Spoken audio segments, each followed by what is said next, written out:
Selamat siang dan salam sejahtera untuk kita semua. Semoga teman-teman semua dalam keadaan sehat, berbahagia selalu dan semangat mengikuti kelas siang hari ini. Aku izin menyapa beberapa teman-teman yang ada di layar. Halo, halo Kak Rori. Halo Indah. Oke, terima kasih Kak Rori. Halo Kak Rapika. Halo Kak Indah. Ya, baik, terima kasih. Halo Bu Kiki. Halo. Oke, baik. Terima kasih teman-teman semuanya. Perkenalkan, saya Indah dari Lingkar Madani. Senang sekali bisa menyapa teman-teman di pelatihan hari ini, yang dimana menjadi sebuah ruang belajar yang kita siapkan bersama untuk memperkuat nilai-nilai kesetaraan dan inklusi dalam kerja-kerja organisasi nih, teman-teman. Terima kasih banyak juga kepada seluruh peserta yang sudah meluangkan waktunya dan tentu juga tim Lingkar Madani yang sudah menyiapkan kelas dengan penuh semangat. Hari ini kita akan mengikuti pelatihan dengan topik GETSI, membangun SOP yang setara, inklusif, dan responsif nih teman-teman. Mungkin kita juga tahu nih teman-teman banyak organisasi yang sudah memiliki GETSI. Namun sistem kerja di dalamnya termasuk SOP belum tentu sepenuhnya mencerminkan nilai-nilai tersebut. Nah, pelatihan ini hadir untuk menjawab tantangan itu nih teman-teman. Kita akan belajar bersama Nurul Saadah Andriani selaku Direktur Sabda. Aku izin bacain short bio-nya. Nurul Saadah Andriani adalah Direktur Sabda Sentra Advokasi Perempuan, Difabel, dan juga Anak. Aku biasa manggil Mbak Nurul ya. Oke, jadi Mbak Nurul ini Direktur Sabda serta konsultan, peneliti dan juga penulis yang fokus pada isu gender nih teman-teman. Selain gender, disabilitas dan juga inklusi sosial berbasis di Yogyakarta nih teman-teman. Mbak Nurul tuh banyak terlibat dalam riset dan juga pengembangan kebijakan serta pelatihan di bidang GETSI. Selain memimpin Sabda, Mbak Nurul juga aktif sebagai konsultan pribadi untuk berbagai lembaga nasional maupun internasional. Halo. Silakan Mbak Nurul. Halo ya, selamat siang Mbak Indah. Selamat siang teman-teman semua. Ya, senang sekali ya siang ini saya gitu ya bisa membersamai teman-teman untuk apa namanya kita diskusi untuk kita sharing berkaitan dengan Jetsi ini. Jetsi yang kemudian nanti rencananya sebenarnya pertemuannya itu kan 2 hari ya teman-teman semua gitu ya, 2 hari yang kemudian dua kali pertemuan ini untuk membahas mengenai SOP JETSI di lembaga karena kita sering banget ya saat ini ngobrolin terkait dengan JETSI, kemudian di proposal, di program, kemudian di banyak hal gitu selalu disangkutkan berkaitan dengan JETSI dan kadang-kadang JETSI sudah menjadi standar di dalam misalnya diskusi-diskusi dengan donor dan aplikasi terhadap donor. Nah, tadi sudah disampaikan, sedikit diperkenalkan ya, saya Nurul Saada Andriani dari Sabda. Kalau Sabda itu adalah sebuah organisasi, sebuah lembaga yang berbasis perempuan, disabel dan anak yang ada di Jogja. Nah, senang sekali bisa ketemu dengan teman-teman yang ada di Lingkar Madani, gitu ya. Kemarin saya dihubungin untuk kemudian diskusi, mengajak kembali diskusi teman-teman semua. Nah, nanti mungkin saya mungkin sudah ada yang kenal satu satu satu dua gitu ya teman-teman semua, tapi mohon izin karena saya belum juga dapat nomor apa namanya nama masing-masing, jadi mungkin saya nanti harus apa namanya eh, mendapatkan gitu ya nama teman-teman memperkenalkan diri gitu ya masing-masing saat kemudian nanti misalnya ingin sharing atau diskusi atau kemudian bertanya atau kemudian nanti ada beberapa hal yang mungkin akan lebih banyak diperdalam gitu. Nah, siang ini sebenarnya salah satu kemudian peran saya di sini adalah saya akan menjadi memandu diskusi ini sekaligus juga menjadi narasumber dan teman-teman karena ini siang ya kita juga pastinya takutnya kalau kemudian saya terlalu banyak ngomong gitu ya memberikan materi malah teman-teman ngantuk. Jadi proses diskusi hari ini gitu ya. Nanti sepertinya kita akan selesai di jam 4 sore maksimal menurut panitia gitu. Nah, di situ kita lebih banyak akan berdiskusi. Jadi nanti saya akan sedikit sharing gitu ya. Kemudian saya akan mengajak teman-teman diskusi gitu. Eh, karena saya yakin bahwa proses hari ini itu bukan proses yang pertama teman-teman lalui atau teman-teman alami. Atau karena memang sepengetahuan saya beberapa waktu yang lalu sebetulnya Lingkar Madani sudah membuat training Jetsi. Dan training Jetsi itu sendiri, itu setelah saya lihat, itu ada sekitar 5 atau 6 sesi. Jadi teman-teman pasti eh, setidaknya sudah mendapatkan materi tersebut. Kalau kemarin tidak secara langsung mengikuti training, bisa jadi sudah mendapatkan materi berdasarkan misalnya kemarin melalui link YouTube atau apapun yang kemudian di-share oleh teman-teman Lingkar Madani yang keren ini. Nah, eh, mungkin kalau di sini ada teman-teman dengan disabilitas netra, mohon izin gitu ya. Saya menggunakan baju berwarna biru dan menggunakan jilbab berwarna krem. Saya tidak menggunakan kacamata meskipun sehari-hari saya juga menggunakan kacamata. Kalau secara fisik sebetulnya di sini tidak terlihat, tapi saya seorang penyandang disabilitas. Saya seorang penyandang disabilitas fisik. Teman-teman semua, seperti tadi ya saya akan saya akan membuka screen gitu ya, PPT, yang kemudian di situ saya coba akan kita diskusikan satu persatu, tapi betul-betul saya minta untuk teman-teman di sini bisa aktif untuk merespon atau kemudian bertanya, dan juga nanti teman-teman yang lain juga bisa sambil memberikan respon juga.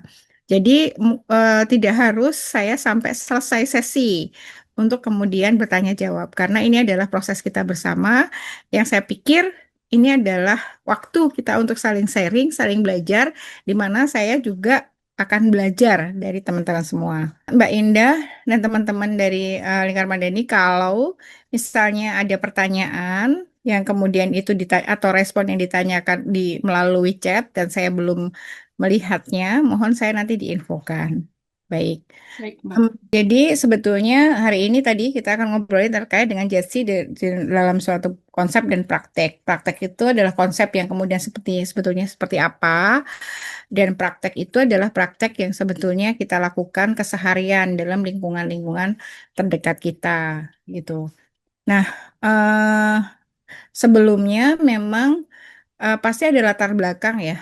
Latar belakang kenapa kemudian Jetsi ini kemudian mulai diperkenalkan. Kemudian kenapa Jetsi ini ditekankan. Kemudian kenapa kemudian Jetsi itu harus di-mainstreamingkan gitu.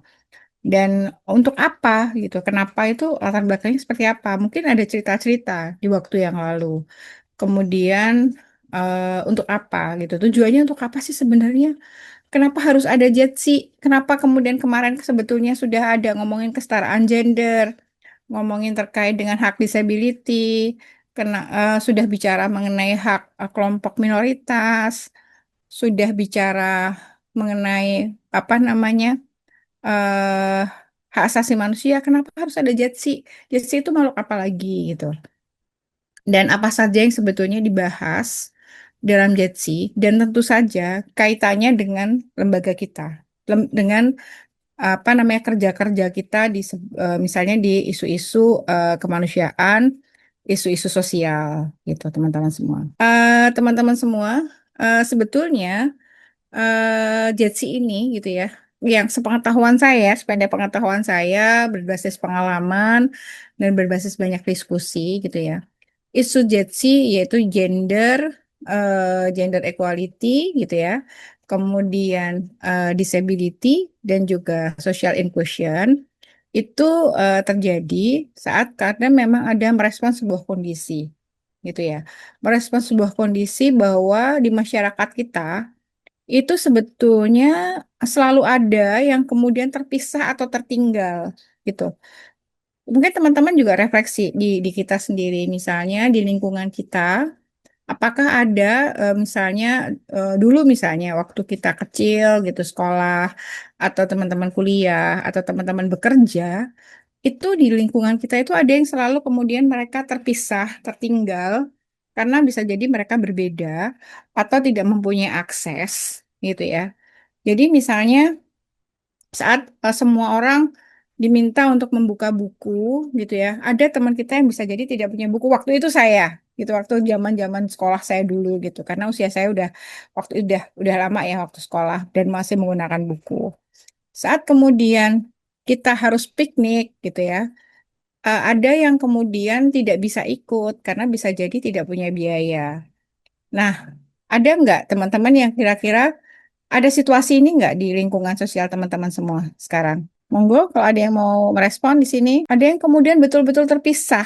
Dia susah sekali berkomunikasi, susah kemudian bertemu saat mengikuti agenda-agenda yang lain. Ada nggak, teman-teman? Mungkin ada ya, nanti kita lanjut lagi. Nah, sebetulnya ada yang lain nih. Nah, ada juga situasi ini, apa namanya? Situasi teman-teman apa namanya sorry situasi saya bicara layanan publik atau juga kelompok marginal dan layanan publik. Nah, ada situasi-situasi bahwa di lingkungan kita gitu ya, di di sistem kita, di layanan publik itu banyak sekali itu stigma, banyak sekali kemudian yang mungkin tidak tepat pada misalnya pada kelompok disabilitas, bisa jadi pada kelompok-kelompok LGBT, kemudian teman-teman anak-anak yang teman-teman yang kemudian agama minoritas, kemudian teman-teman yang lain ya, gitu ya, yang kemudian miskin gitu, sampai kemudian mereka sendiri bisa jadi kesulitan untuk mendapatkan akta kelahiran, kemudian kadang-kadang juga tidak punya KTP gitu. Nah, karena di lingkungan kita mungkin di daerah-daerah yang teman-teman milik, yang teman-teman tempati misalnya, itu teman-teman di mana bekerja, itu bisa jadi misalnya transportasinya itu juga susah, transportasinya tidak cukup aksesibel. Kemudian terkait dengan data, belum tentu ada yang terdata, ada yang belum terdata. Untuk kemudian masuk ke apa namanya eh, naik naik hal itu juga susah gitu ya, naik bis gitu. Untuk ke kelurahan saja juga susah. Untuk ke Dukcapil itu juga berat gitu ya. Kemudian ke puskesmas belum tentu dilayani. Puskesmasnya tutupnya jam berapa. Sementara teman-teman ini misalnya anak sekolah gitu ya. Kemudian mau ke puskesmas, ke misalnya untuk layanan kesehatan reproduksi ternyata sudah tutup. Kalau misalnya ke puskesmas mereka pengen periksa, sementara pagi hari itu mereka harus sekolah dan kemudian harus bolos atau izin, yang itu menyebabkan ada pertanyaan-pertanyaan cukup banyak dari pihak sekolah misalnya. Kemudian situasi-situasi layanan publik misalnya seperti sekolah-sekolah yang kemudian masih belum kemudian memberikan ruang ke teman-teman dengan disabilitas, kemudian teman-teman yang kemudian mereka misalnya terpapar, anak-anak yang terpapar HIV/AIDS, kemudian ada situasi-situasi yang kemudian misalnya mereka masuk ke kelompok adat dan sebagainya. Itu yang sebetulnya situasi yang terjadi. Open mic gitu ya. Saya selalu akan mengundang teman-teman untuk merespon biar kita tidak ngantuk gitu ya. Situasi yang lain nih teman-teman semua. Adakah di teman-teman di sini yang mendampingi komunitas di desa? Kami mendamping, ada pendamping, mendampingi di desa juga, Mbak. Mendampingi di desa. Oke. Ya, kalau kita misalnya ngelihat di dalam misalnya contohnya di desa ya, kira-kira ditemukan nggak situasi ini ya? Saya sih mencoba untuk berbagi pengalaman kami saat kemudian mendampingi juga di masyarakat desa. Contohnya nih terkait dengan misalnya satu warga desa yang kemudian ada acara nih, ada acara di desa yang kemudian sebetulnya itu melibatkan cukup banyak masyarakat gitu ya. Kemudian misalnya apa ya? Di desa itu eh, ada festival atau kemudian merti desa atau kemudian lomba desa dan sebagainya gitu. Nah, itu teman-teman sebetulnya biasanya yang kalau kita lihat itu di sana setidaknya kalau kami melihat itu ada beberapa kelompok nih, ada lingkaran-lingkaran, lingkaran terdalam itu yang pasti yang akan menentukan sebetulnya acaranya itu seperti apa dan bagaimana. Kemudian pembiayaannya seperti apa misalnya. Oh, desa punya alokasi anggaran nih 50 juta atau 100 juta atau 10 juta. Tapi kemudian siapa saja yang terlibat? Nah, biasanya yang terlibat itu bisa pasti akan kepala desanya. Kemudian ada ketua PKK-nya. Yang ketua PKK-nya itu biasanya adalah istri dari kepala desa. Kalau kepala desanya perempuan, maka biasanya dia adalah istri dari eh, sekretaris desa atau siapapun itu. Kemudian ada ketua BPD atau ada kemudian tokoh agama, ada orang-orang yang kemudian memang dia terbiasa di situ. Nah, kemudian setelah itu dia udah yang akan menentukan nih acaranya seperti apa. Meskipun kemudian itu dirembuk lagi, dibahas lagi, itu biasanya juga akan cukup lama. Kemudian tidak terlalu semuanya bisa diputusin oleh orang lain, tapi sudah diputuskan hanya kemudian orang lain bisa memberikan sesuatu yang sedikit apa namanya masukan-masukan. Ini sudah nanti akan ada misalnya tokoh pemuda atau masyarakat atau siapa yang kemudian ada di situ. Nah, sebetulnya di dalam masyarakat juga itu misalnya teman-teman disabilitas, kemudian lansia, anak sekolah, atau anak yatim itu biasanya ada di pinggiran sebagai penonton saja. Itu pun kalau bisa menonton. Misalnya ada acara, belum tentu mereka bisa menonton. Karena prosesinya adalah aksesibilitas. Pertanyaannya kemudian, saat kemudian kita diskusi dengan desa gitu, lah mereka desa masih menganggap dan masyarakat juga masih mempunyai pemikiran bahwa memang tidak bisa dilibatkan karena keterbatasan mereka, misalnya karena usia, karena disability dan sebagainya, atau karena memang mereka nggak cukup untuk nggak mempunyai kapasitas untuk dilibatkan dan itu selalu jadi alasan pembenar kenapa kemudian mereka tidak dilibatkan baik terlibat di dalam acara ataupun pastinya membahas mengenai membuat keputusan terkait dengan agenda tersebut. Nah, itu sebetulnya situasi-situasi eksklusi yang seringkali kita temukan. Nah, kalau yang ini gitu ya, situasi-situasi yang ada di lingkungan kita sendiri, teman-teman semua. Di lingkungan kita itu kita seringkali tidak sadar gitu ya, bahwa gitu ya, di lingkungan kita itu ada anggota gitu ya, ada orang, satu orang atau dua orang, karena dia berbeda, karena dianggap tidak sama dengan yang lain, baik dari secara suku, bahasa, atau kemudian agama, atau kemudian orientasi seksual, atau kemudian apa namanya dengan hambatan-hambatannya itu atau kemudian dianggap merasa aneh kok aneh sih dia gitu sering ketawa sendiri atau tiba-tiba dia pemarah atau apapun gitu emosional gitu seringkali kemudian dia mendapatkan perundungan bisa jadi kemudian dia juga mendapatkan diskriminasi gitu bisa jadi mengalami peminggiran atau eksklusi nah peminggirannya belum tentu seperti disengaja secara sistem enggak tapi kemudian misalnya kawan-kawannya kemudian tidak melibatkan. Kemudian secara apa namanya kompetisi misalnya eh, hasilnya gitu, hasil pekerjaannya mungkin tidak terlalu direspon atau tidak dihargai oleh atasan atau teman-temannya. Suaranya mungkin tidak terdengar karena dianggap tidak penting atau juga tidak mendapat promosi. Nah, ini sesuatu yang mungkin di sebuah lingkungan kerja dan orang ini dan ini tidak disengaja oleh sebuah sistem, tapi ini terjadi. Itu teman-teman semua. Nah, ini yang kemudian sebetulnya ada situasi-situasi ini. Nah, ada lagi bahwa teman-teman semua.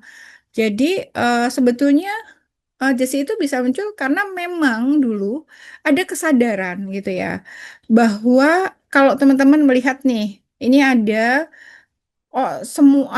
semua orang laki-laki perempuan yang kemudian harus berlari dengan start yang sama dan mungkin harus berlomba untuk mencapai tujuan yang sama gitu. Nanti akan cepet-cepetan di mana. Sementara di gambar ini juga memperlihatkan bahwa untuk di perempuan itu berhadapan dengan cucian, berhadapan dengan setrikaan, berhadapan dengan mesin cuci, berhadapan dengan kompor, berhadapan dengan berbagai hal. Ini belum lagi kalau ada anak-anak yang ada di depannya.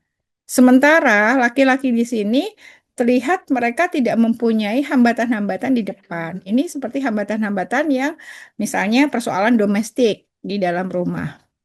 Nah, ini yang sebenarnya juga memperlihatkan bahwa tidak semua orang itu bisa berkompetisi atau untuk mencapai suatu titik yang sama dengan misalnya dengan waktu dan cara yang sama. Itu nggak bisa. Karena situasinya bisa jadi berbeda pada setiap orang, gitu teman-teman semua. Ada masing-masing orang itu bisa jadi situasinya berbeda. Nah, kalau kita lihat secara fisikali kasat mata, ini bisa jadi misalnya, oh ini pasti loh si Bapak A, B, C, D itu pasti akan lebih awal, akan lebih duluan dibandingkan dengan ibu ini. Misalnya ibu yang kemudian di depannya ada banyak cucian dan sebagainya. Atau kita lihat bahwa, oh si Bapak ini kan terlihat ya, misalnya satu satu yang dekat dengan ibu ini gara gambar, itu Bapak itu pakai kacamata. Kalau kacamatanya jatuh, bisa jadi dia tidak sampai tujuan, gitu. Terus kemudian apa kalau ternyata misalnya salah satu bapak ini juga bisa jadi misalnya kakinya cedera. Nah, ini adalah situasi yang kemudian kita harus melihat bahwa oh, tidak semua orang itu mempunyai start yang sama untuk melakukan sesuatu, gitu. Situasinya juga bisa jadi sangat berbeda. Oke, sampai di sini apakah ada komen, teman-teman semua? Mbak Nurul, Siap? ya, em, mungkin ini terlalu awal, tapi ya itu yang barangkali memang ada di dalam pertanyaan saya ya, dalam diri saya. Oh Kita ya, bicara tentang kesetaraan keadilan ya. boleh. Artinya bahwa setiap orang diberikan kesempatan yang sama untuk mencapai keberhasilan, boleh dibilang, saya kurang tahu apakah tepat, yang sama ya. Nah, misalnya dengan gambar ini ya, em, perempuan yang selama ini selalu distigmakan memang harus eh, mengurus rumah tangga, ya, Mhm, sehingga ada beban-beban itulah cucian, setrikaan dan segala macam. Nah, apakah dalam hal ini misalnya saya punya staf laki-laki maupun perempuan. mhm, Anggaplah yang sudah sama-sama berumah tangga ataupun belum berumah tangga lah ya kan. Jadi ada kan laki-laki yang sudah berumah tangga atau yang masih single ataupun perempuan juga mhm, prinsipnya kan itu harus diberikan peluang yang sama ya. betul. Tapi misalnya dengan situasi seperti ini, oke, ini ada garis start yang sama, mestinya eh, kemudian pertanyaan saya, dengan masing-masing yang berbeda itu, apakah kemudian diberikan target yang berbeda atau tetap target yang sama, hanya diberikan fleksibilitas bagi misalnya ibu yang memang sudah ada keluarga. Nah, mungkin pasti itu banyak faktornya ya, tapi misalnya di satu ini saja, tadi pertanyaan saya, oke, anggap dengan start yang sama, ini seperti digambar, tapi situasinya berbeda-beda. Nah, apakah kemudian saya perlu memberikan target yang berbeda atau target tetap sama, tetapi fleksibilitas? Oke, yang memang harus ngurus cucian, ya silahkan atur waktunya, yang penting targetnya tercapai. Itu seperti apa, Mbak Nurul? Oke, ya. Terima kasih atas pertanyaannya, atas responnya, Bu. Bu, siapa ya? Monik, Monik, Monika, tapi tadi Mbak Ina panggil saya Kiki, memang panggilannya Kiki. Oke, Mbak Kiki. Ya, jadi gini, ada dua hal menurut saya. Nanti kita akan lihat lagi, kita diskusikan dengan beberapa ilustrasi yang lain ya. Tapi menurut saya adalah memang target itu sebetulnya biasanya sudah kita sepakati gitu ya, sepakati. Jadi misalnya antara A, B, C gitu ya. Kalaupun di dalam sebuah pekerjaan itu target pada orang yang berbeda itu bisa jadi memang berbeda, Mbak. Tergantung posisinya, tergantung ketugasannya. Nah, target itu juga biasanya setara dan itu nanti akan disesuaikan dengan kebutuhan dari program atau proyek ataupun dari organisasi. Itu yang pertama. Jadi target itu setiap orang pasti tidak sama berdasarkan pengalaman saya.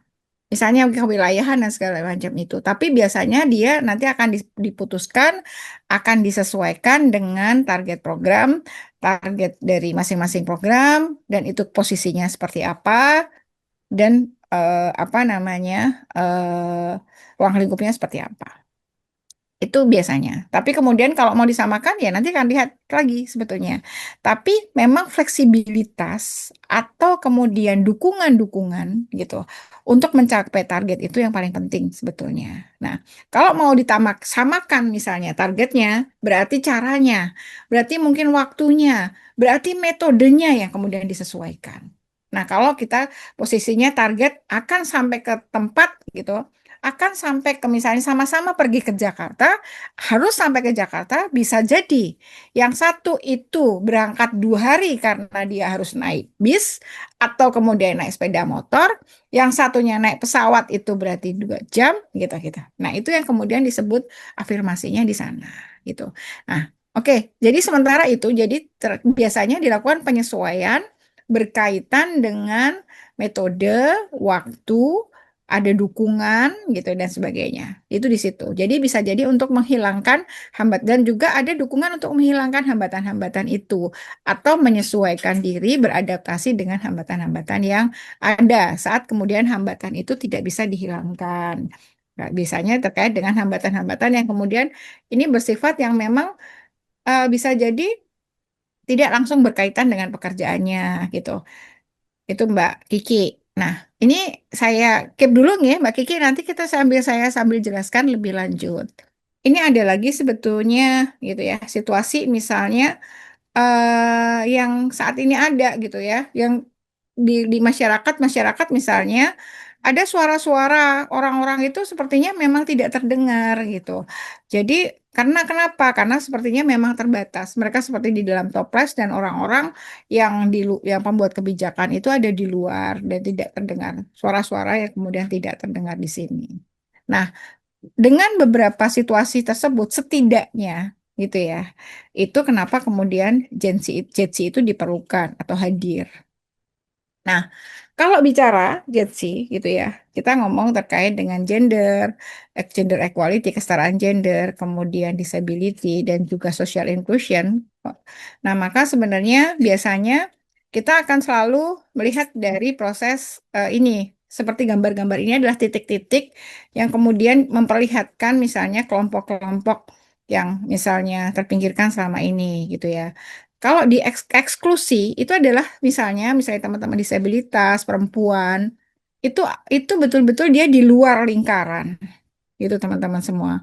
Nah, tapi kemudian ada di beberapa misalnya di sudah memulai nih. Oh, kok di luar ya? Kok di luar tidak terdengar? Coba kita masukkan di dalam lingkaran kita. Tapi kemudian masih dikelompokkan, teman-teman. Dikelompokkan. Ini sangat terlihat di dalam misalnya sekolah-sekolah. Atau kemudian kalau di dalam ruang kerja, oke, mereka atau misalnya di program gitu. Ya, misalnya pada kelompok ini dimasukkan ke bagian ini saja, bagian program ini atau kemudian kalau pertemuan ini cukup untuk disability hanya disability aja karena untuk yang atau program gitu program yang lain pelatihan apa gitu ya pelatihannya misalnya A B C D yang kemudian untuk disability atau yang perempuan khusus untuk yang eh, A atau yang B saja. Kenapa? Karena itu lebih mudah ngaturnya. Nah, ini disebut sebetulnya ini sudah di level integrasi, tapi kemudian dia tidak bisa mewarnai banyak hal. Nah, kalau inklusi itu sendiri sebenarnya kelompok-kelompok yang tadi itu sebetulnya sudah bisa bersama, membersamai dan mewarnai semua proses gitu ya, teman-teman semua. Jadi ini yang kemudian seringkali juga digunakan. Nah, seperti ini juga. gambaran terkait dengan equality, equity, kemudian juga terkait dengan justice gitu ya. Nah, yang kemudian tadi tidak adil gitu ya, tidak setara nih gitu ya, tidak setara. Nah, ini kemudian ada yang kemudian ini ada anak-anak yang kemudian yang satunya itu akan ada pohon gitu ya, pohonnya berbuah banyak, yang ada kecenderungan kemana gitu. Nah, itu selalu yang situ lebih sering menangkap. Kemudian ada yang bingung yang satunya karena tidak punya alat apapun. Nah, kemudian nih diberikan tangga yang sama gitu. Diberikan tangga yang sama gitu. Dan kemudian apa yang satu juga masih nunggu. Kemudian ada juga yang kemudian ada ternyata tangganya itu yang kemudian bedakan sehingga lebih mudah yang satunya. Itu tadi karena berkaitan dengan proses afirmasi, dukungan-dukungan tadi. Nah, kemudian kalau keadilan nih teman-teman harapannya itu sebetulnya di samping ada tangga, itu juga ada bahwa ada penegakan. Ada proses di mana jadi kalau misalnya nih pohon ini miring-miring. Nah, kemudian ini kemudian ditegakkan. Nah, kalau lembaga kita mungkin gitu ya, ada kecenderungan ke siapa. Nah, itu bagaimana kemudian itu tegakkan lagi. Misalnya seperti itu contohnya. Nah, yang lain lagi nih contoh lagi. Nah, kalau ini sebetulnya teman-teman pastinya juga sudah pernah mendapatkan ilustrasi ini karena ilustrasi yang saya gunakan ini adalah ilustrasi yang sebetulnya pernah disampaikan melalui apa namanya presentasi presentasi yang dulu. Nih, misalnya terkait dengan equality, equity, justice, gitu ya. Jadi ini adalah ini yang kemudian ada gambar, gitu ya.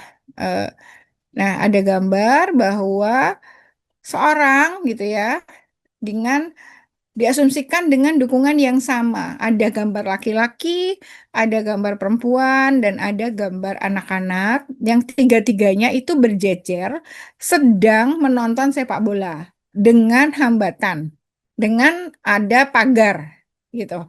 Nah, pagar tersebut gitu ya, itu tinggi, cukup tinggi. Nah, kemudian diberikanlah apa namanya kotak untuk mereka apa namanya berdiri. Nah, ini kemudian diberikan sebuah kotak yang sama tinggi. Nah, ternyata untuk laki-laki dan perempuan gitu ya, itu sudah bisa melihat dengan mudah. Tapi kemudian untuk anak-anak ternyata dia masih terhalang gitu ya, karena pas tinggi dia dengan kepalanya dengan temboknya. Nah, kemudian ada yang level 2 gitu ya, equity itu eh, kemudian ini tambahkan gitu kesamaan dan itu kemudian ditambahkan satu kotak lagi untuk anak laki-lakinya ini anak yang kemudian ini jadi laki-laki seorang bapak-bapak itu tidak diberikan kotak tapi kotak itu diberikanlah kepada anak ini gitu jadi kemudian ini adalah sebuah langkah afirmasi. Nah tapi kemudian satu yang paling tinggi adalah sebenarnya hambatan ini yang kemudian dihilangkan jadi semuanya kemudian dihilangkan ini karena jadi sehingga yang dipersoalkan ternyata apa? Oh, ternyata adalah halangannya. Kemudian halangannya ini yang kemudian digantikan. Itu teman-teman. Nah, lanjut. Nah, kemudian sehingga gitu ya, dari proses itu muncullah sebuah kerangka gitu ya. Nah, kerangka Jetsi di sini sebetulnya adalah untuk mengubah sebuah kondisi dari kondisi eksklusif jadi inklusif. Nah, dari kerangka dari kondisi eksklusif jadi inklusif ini sebetulnya selalu berawal dari perspektif, dari isi kepala kita. Nah, isi kepala kita itu pasti gitu ya, dari pemikiran kita itu masih berbasis pengalaman, berbasis pengetahuan, berbasis mungkin pendidikan kita, gitu ya, lingkungan, budaya, gitu ya, kemudian membentuk perspektif kita. Nah, tapi kemudian dari situasinya kemudian kita hendak kita ubah dari isi kepala atau perspektif. Nah, kemudian apa namanya dari perspektif itu mulai muncul kemudian ada tantangan-tantangan sebenarnya untuk berpikir kritis dan terbuka gitu ya. Misalnya seperti tadi, oh Kalau misalnya ada orang yang kemudian eh, dia mempunyai hambatan gitu. Dan yang biasanya memang kita tidak ajak bicara, yang memang dia kalau kemudian diberikan ruang itu akan mungkin terlalu lama, atau kita terlalu menunggu. Jadi misalnya ada orang yang kemudian berpikir, ada yang berpikir cepat gitu ya, ada yang kemudian dia cukup kuat untuk misalnya melakukan sebuah aktivitas, tapi yang lain itu tidak. Nah, kemudian saat kemudian kita harus mengajak teman-teman yang kemudian dia mempunyai hambatan-hambatan itu gitu ya, itu atau kemudian kita berbeda nih gitu ya, itu kemudian kok jadinya berat ya, kok jadinya kok misalnya kok hambatan dia sebetulnya nggak masuk akal menurut kita. Nah, justru inilah tantangannya teman-teman semua gitu. Jadi kita harus berpikir kritis bahwa uh, JC inilah membuka gitu, bahwa kita harus berpikir kritis dan terbuka. Kemudian, nah itu harus masuk lah di perencanaan, kemudian pelaksanaannya seperti apa, sampai kepada monitoring, evaluasi gitu ya teman-teman semua. Jadi kerangka KITS itu ingin mengubah sebuah kondisi eksklusif menjadi inklusif. Jadi kenapa gitu ya? Jadi memang tadi Jesse dibutuhkan sebagai perspektif untuk mengubah cara pandang yang kemarin misalnya tidak terpikirkan. Kalau misalnya sebuah acara mengundang disability gitu, harus ternyata itu harus mengundang juru bahasa isyarat, harus kemudian mengundang ada pendamping disabilitas. Kemudian misalnya kok ya ada pendampingnya berarti misalnya undangannya 20 harus jadi 25 misalnya. Atau kemudian yang semula misalnya eh kemudian misal nih teman-teman yang kemudian terbiasa eh tidak ada teman-teman kelompok transpuan. Oh, tiba-tiba ada transpuannya. Kemudian ada yang kemudian masih apa namanya masih ada kelompok lain yang misalnya di dalam masyarakat yang belum bisa menerima. Jadi kita harus memikirkan bagaimana caranya agar misalnya pertemuan-pertemuan itu kondusif misalnya. Dan kemudian memang ada pemikiran-pemikiran yang kemudian kritis dan keluar dari kotak gitu ya. Contoh nih teman-teman semua sebetulnya. Kalau kemudian saat kita misalnya di dalam sebuah acara itu ada fasilitasi, model fasilitasi yang kemudian itu ya memang biasanya seperti itu ya sudah dari 20 tahun proses fasilitasi misalnya workshop atau SGD atau seminar itu sama gitu. Nah, ternyata begitu ada anak-anak gitu ya, anak-anak yang kemudian hadir karena ada perempuan kelompok perempuan yang kemudian membawa anak-anaknya di dalam proses pertemuan, maka harus ada proses fasilitasi yang berbeda. Ada apa namanya perencanaan ruang yang kemudian itu ramah bagi anak-anak misal. Kemudian misalnya waktu misalnya pertemuan itu biasanya dari jam 9 sampai jam 12. Nah, pada saat mungkin kelompok-kelompok tertentu yang akan hadir kita hadirkan bisa jadi itu berubah gitu teman-teman semua. Nah, Nah, kemudian memang JSC itu juga memang dibutuhkan untuk memandu dalam membuat perencanaan dan pelaksanaan. Dan kemudian perangkat indikator JSC itu dibutuhkan untuk menilai kerja-kerja yang sudah ada gitu untuk menjadi inklusif dan setara gitu ya, setara dan adil tentu saja. Nah, nah, oke. Itu sebelum saya kemudian sedikit balik lagi mengenai apa itu Jetsi. Ada respon sebelum saya mencoba untuk apa namanya mengingatkan kembali terkait dengan kerangka konsep Jetsi saat ini, teman-teman semua. Oke, baik teman-teman. Sebelum Mbak Nurul lanjut materinya, apakah teman-teman ingin bertanya atau ingin menanggapi? Silakan, mungkin boleh langsung open mic aja.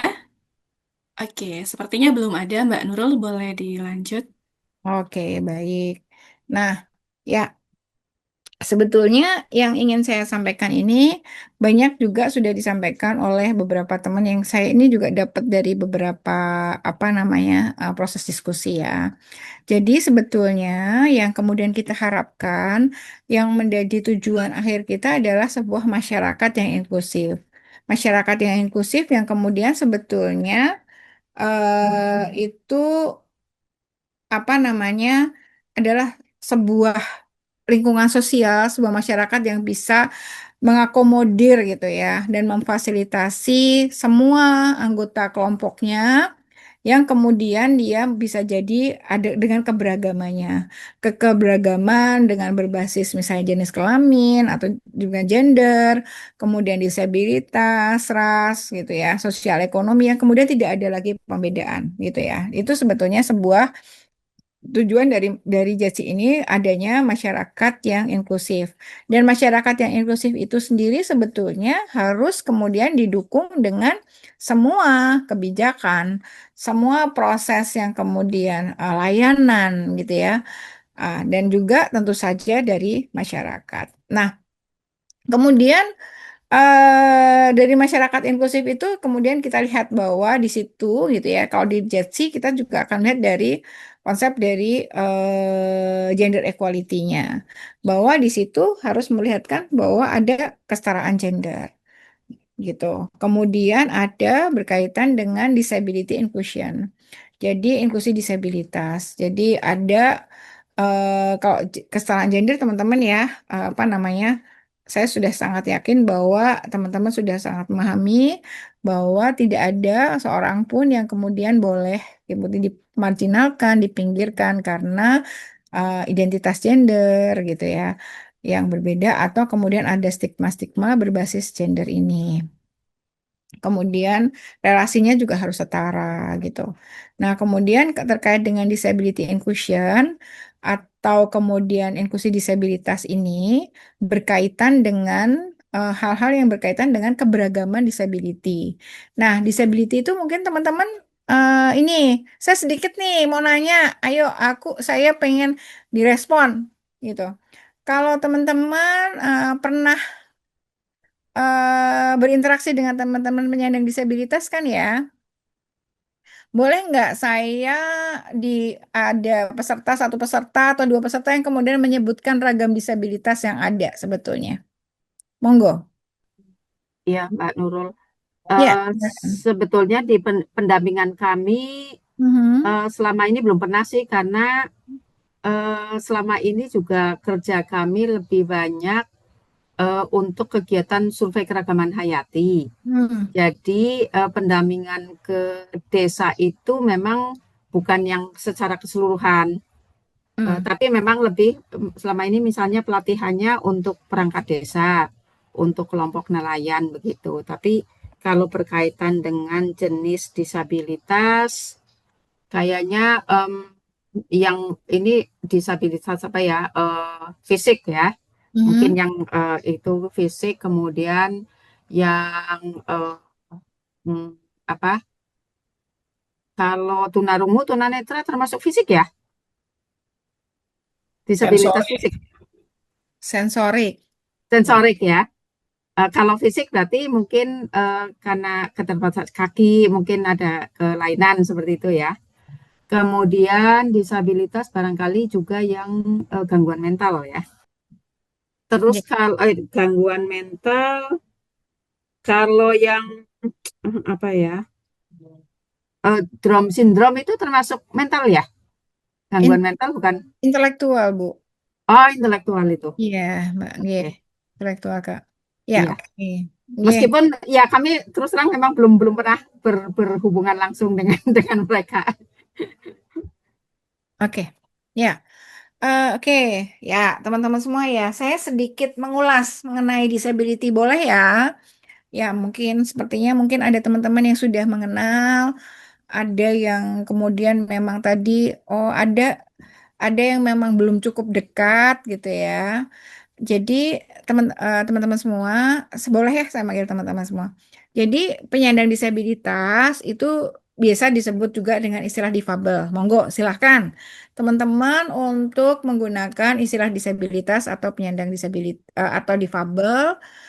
Kalau dulu yang sekarang tidak boleh lagi digunakan istilah penyandang cacat atau orang cacat gitu ya. Atau kemudian teman-teman mungkin pernah mendengar kalau dulu ini apa namanya tunarungu, tunagrahita, tunadaksa gitu ya. Nah, sekarang dengan Undang-Undang 8 2016 itu kita menggunakan istilah penyandang disabilitas. Nah, penyandang disabilitas itu biasanya kita membagi itu menjadi 4 ragam disabilitas. Yang pertama adalah penyandang disabilitas fisik, gitu ya. Em, oke. Saya kayaknya nggak di sini sebentar, sebentar. Nanti saya coba cek. Nah, ada penyandang disabilitas fisik, itu seperti misalnya amputasi, kemudian dia urusannya dengan organ ini gerak tubuh, teman-teman semua. Jadi, misalnya alat gerak tubuh bawah atau atas, bisa jadi tangan atau kaki, punggung, pinggang gitu ya. Itu berkaitan misalnya. Ada juga little people, ada yang kemudian amputasi, ada yang folio, ada yang cerebral palsy itu yang kemudian mengalami kekakuan, ada yang menggunakan kursi roda, ada yang menggunakan krek, ada yang menggunakan tongkat ketiak atau menggunakan tongkat tangan. Itu yang fisik, itu berkaitan dengan organ tubuh, organ gerak. Kemudian sensorik. Nah, sensorik itu ada yang urusannya dengan panca indera, dengan melihat, gitu ya, kemampuan melihat, kemudian untuk mendengar atau bicara. Jadi bisa jadi mereka yang kemudian kita kenal misalnya teman-teman tuli, kemudian teman-teman dengan disabilitas netra, atau kemudian teman-teman dengan disabilitas rungu atau bicara, gitu ya. Nah, kemudian ada penyandang disabilitas intelektual, teman-teman semua. Penyandang disabilitas intelektual itu kalau di redaksi di apa namanya di undang-undang itu yang berkaitan dengan mereka punya hambatan untuk berpikir karena berkaitan dengan level dengan tingkat IQ atau kecerdasannya. Jadi kecerdasan mereka kalau secara medik itu di bawah rata-rata. Nah, jadi kalau misalnya kita kenal mereka, misalnya Down syndrome atau Grahita, Grahita itu ya kelambatan gitu, misalnya lambat belajar dan sebagainya. Tapi kemudian penyandang disabilitas intelektual yang IQ-nya kurang itu tidak selalu Down syndrome, teman-teman semua. Bisa jadi karena mereka mengalami cedera kepala, sehingga mereka mengalami kemunduran kecerdasan gitu. Nah, kemudian yang kita bedakan lagi adalah yang keempat adalah penyandang disabilitas mental. Penyandang disabilitas mental itu dibagi jadi dua lagi, Bu, teman-teman semua. Jadi ada penyandang disabilitas mental yang berkaitan dengan psikiatriknya, berkaitan dengan psikososialnya. Misalnya yang kita kenal dengan misalnya teman-teman bipolar, schizofren gitu ya. Nah, kemudian ada lagi disabilitas mental yang berkaitan dengan perkembangan. Nah, berkaitan mental dengan perkembangan ini bisa jadi mereka adalah teman-teman yang autis dan hiperaktif.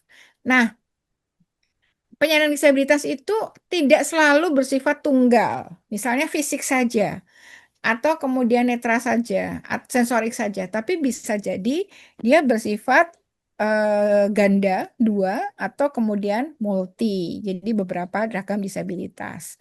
Nah, tadi Ibu, Mbak, Kakak gitu ya, yang kemudian bekerja untuk terkait dengan apa namanya sektor nelayan dan teman-teman yang memang bekerja di sektor-sektor misalnya pertambangan dan sebagainya, itu belum atau yang lain itu bisa jadi merasa bahwa belum pernah menemukan teman-teman disabilitas. Bisa jadi karena tidak semua penyandang disabilitas itu terlihat secara fisik. Bisa jadi dia secara fisik tidak ada persoalan dalam artian, oh dia bisa berlari cepat, bisa bekerja, bisa ini, tapi ternyata bisa jadi dia mengalami lambat belajar. Bisa jadi dia memang punya hambatan untuk melihat atau mendengar. Atau bisa jadi mengalami hambatan, misalnya, oh dia ternyata kalau misalnya mengalami tekanan yang berat, tiba-tiba depresinya atau kemudian tiba-tiba dia ngamuk dan sebagainya yang itu tidak terkontrol. Nah, itu yang kemudian bisa jadi disability yang tidak terlihat secara physically atau kasat itu, tapi kemudian dia mengalami disability. Nah, social inclusion dalam arti bukan social inclusion, disability inclusion itu titik beratnya adalah teman-teman yang mempunyai hambatan-hambatan ini, bagaimana mereka bisa berpartisipasi dan berinteraksi sosial dengan optimal, sehingga ini diberikan namanya adalah dukungannya adalah aksesibilitas dan juga akomodasi yang layak, sehingga mereka misalnya bisa mendapatkan kehidupan dan penghidupan yang setara gitu. Nah, kemudian yang lain, yang terakhir adalah berkaitan dengan social inclusion. Nah, social inclusion ini memang dia akan lebih luas, teman-teman semua. Jadi adalah masyarakat yang betul-betul tadi, sebenarnya dorongannya adalah masyarakat yang inklusi, tapi ini adalah sebuah upaya yang dilakukan untuk membuka gitu, inklusi gitu ya, secara sosial. Jadi ada terkait dengan penerimaan, penerimaan terkait dengan keberagaman yang ada, kemudian dukungan-dukungan bagi mereka untuk dengan latar belakang yang berbeda, misalnya terkait dengan agama minoritas, berkaitan dengan apa namanya ekonomi yang mereka miskin, atau mereka memang mempunyai hambatan-hambatan yang lain. Jadi kelompok-kelompok marginal yang lain, termasuk misalnya anak yang berhadapan dengan hukum dan sebagainya. Itu masuk di situ. Kenapa gitu ya? Karena harapannya di dalam semua proses itu tidak ada yang kemudian tertinggal. Harapannya kemudian mereka mendapatkan dukungan untuk bisa kemudian ke depan itu bisa lebih setara, lebih adil, mereka juga lebih sejahtera, dan kemudian pada prinsipnya adalah dengan konteks adalah mereka adalah manusia yang sebetulnya mempunyai hak sama dengan yang lain gitu. Itu sebetulnya dasarnya atau konsep di JASI itu sendiri. Nah, nah kemudian ada memang gitu ya. JASI itu dalam kerangka berbasis HAM gitu. Itu intinya adalah memang ada konsep hak asasi manusia gitu ya. Untuk kemudian mengatasi ketidaksetaraan gender, kemudian ada disabilitas, kemudian ada pengucilan-pengucilan, marginalisasi gitu ya, dan itu bisa berganda teman-teman semua. Nah, kemudian harapannya dengan ada JASI itu ada proses gitu ya penyetaraan, ada proses yang kemudian eh, t- tidak menyamakan gitu ya satu orang dengan yang lain, yang kemudian takutnya itu lebih kalau menyamakan itu dianggapnya kan di semua orang kondisinya sama sehingga disamakan gitu, itu yang menjadi tidak adil. Nah, ini harapannya dengan JESI ini adalah konsep yang sebetulnya itu ada di dalam kerangka kerja berbasis HAM, di mana gitu ya tidak ada, harapannya tidak ada lagi orang yang kemudian tertinggal di belakang, yang tidak dilibatkan, yang tidak terdengar suaranya, yang kemudian eh, kalau kita terkait dengan kerja-kerja program kita, biasanya karena kita memang banyak bekerja di LSM, adalah bagaimana kemudian kita mendengarkan, kita meminta mereka berbicara untuk didengar oleh masyarakat, oleh misalnya pembuat kebijakan. Tapi yang kemudian kemudian harus kita identifikasi, betulkah semuanya sudah kita dengar? Apakah sudah mewakili gitu ya?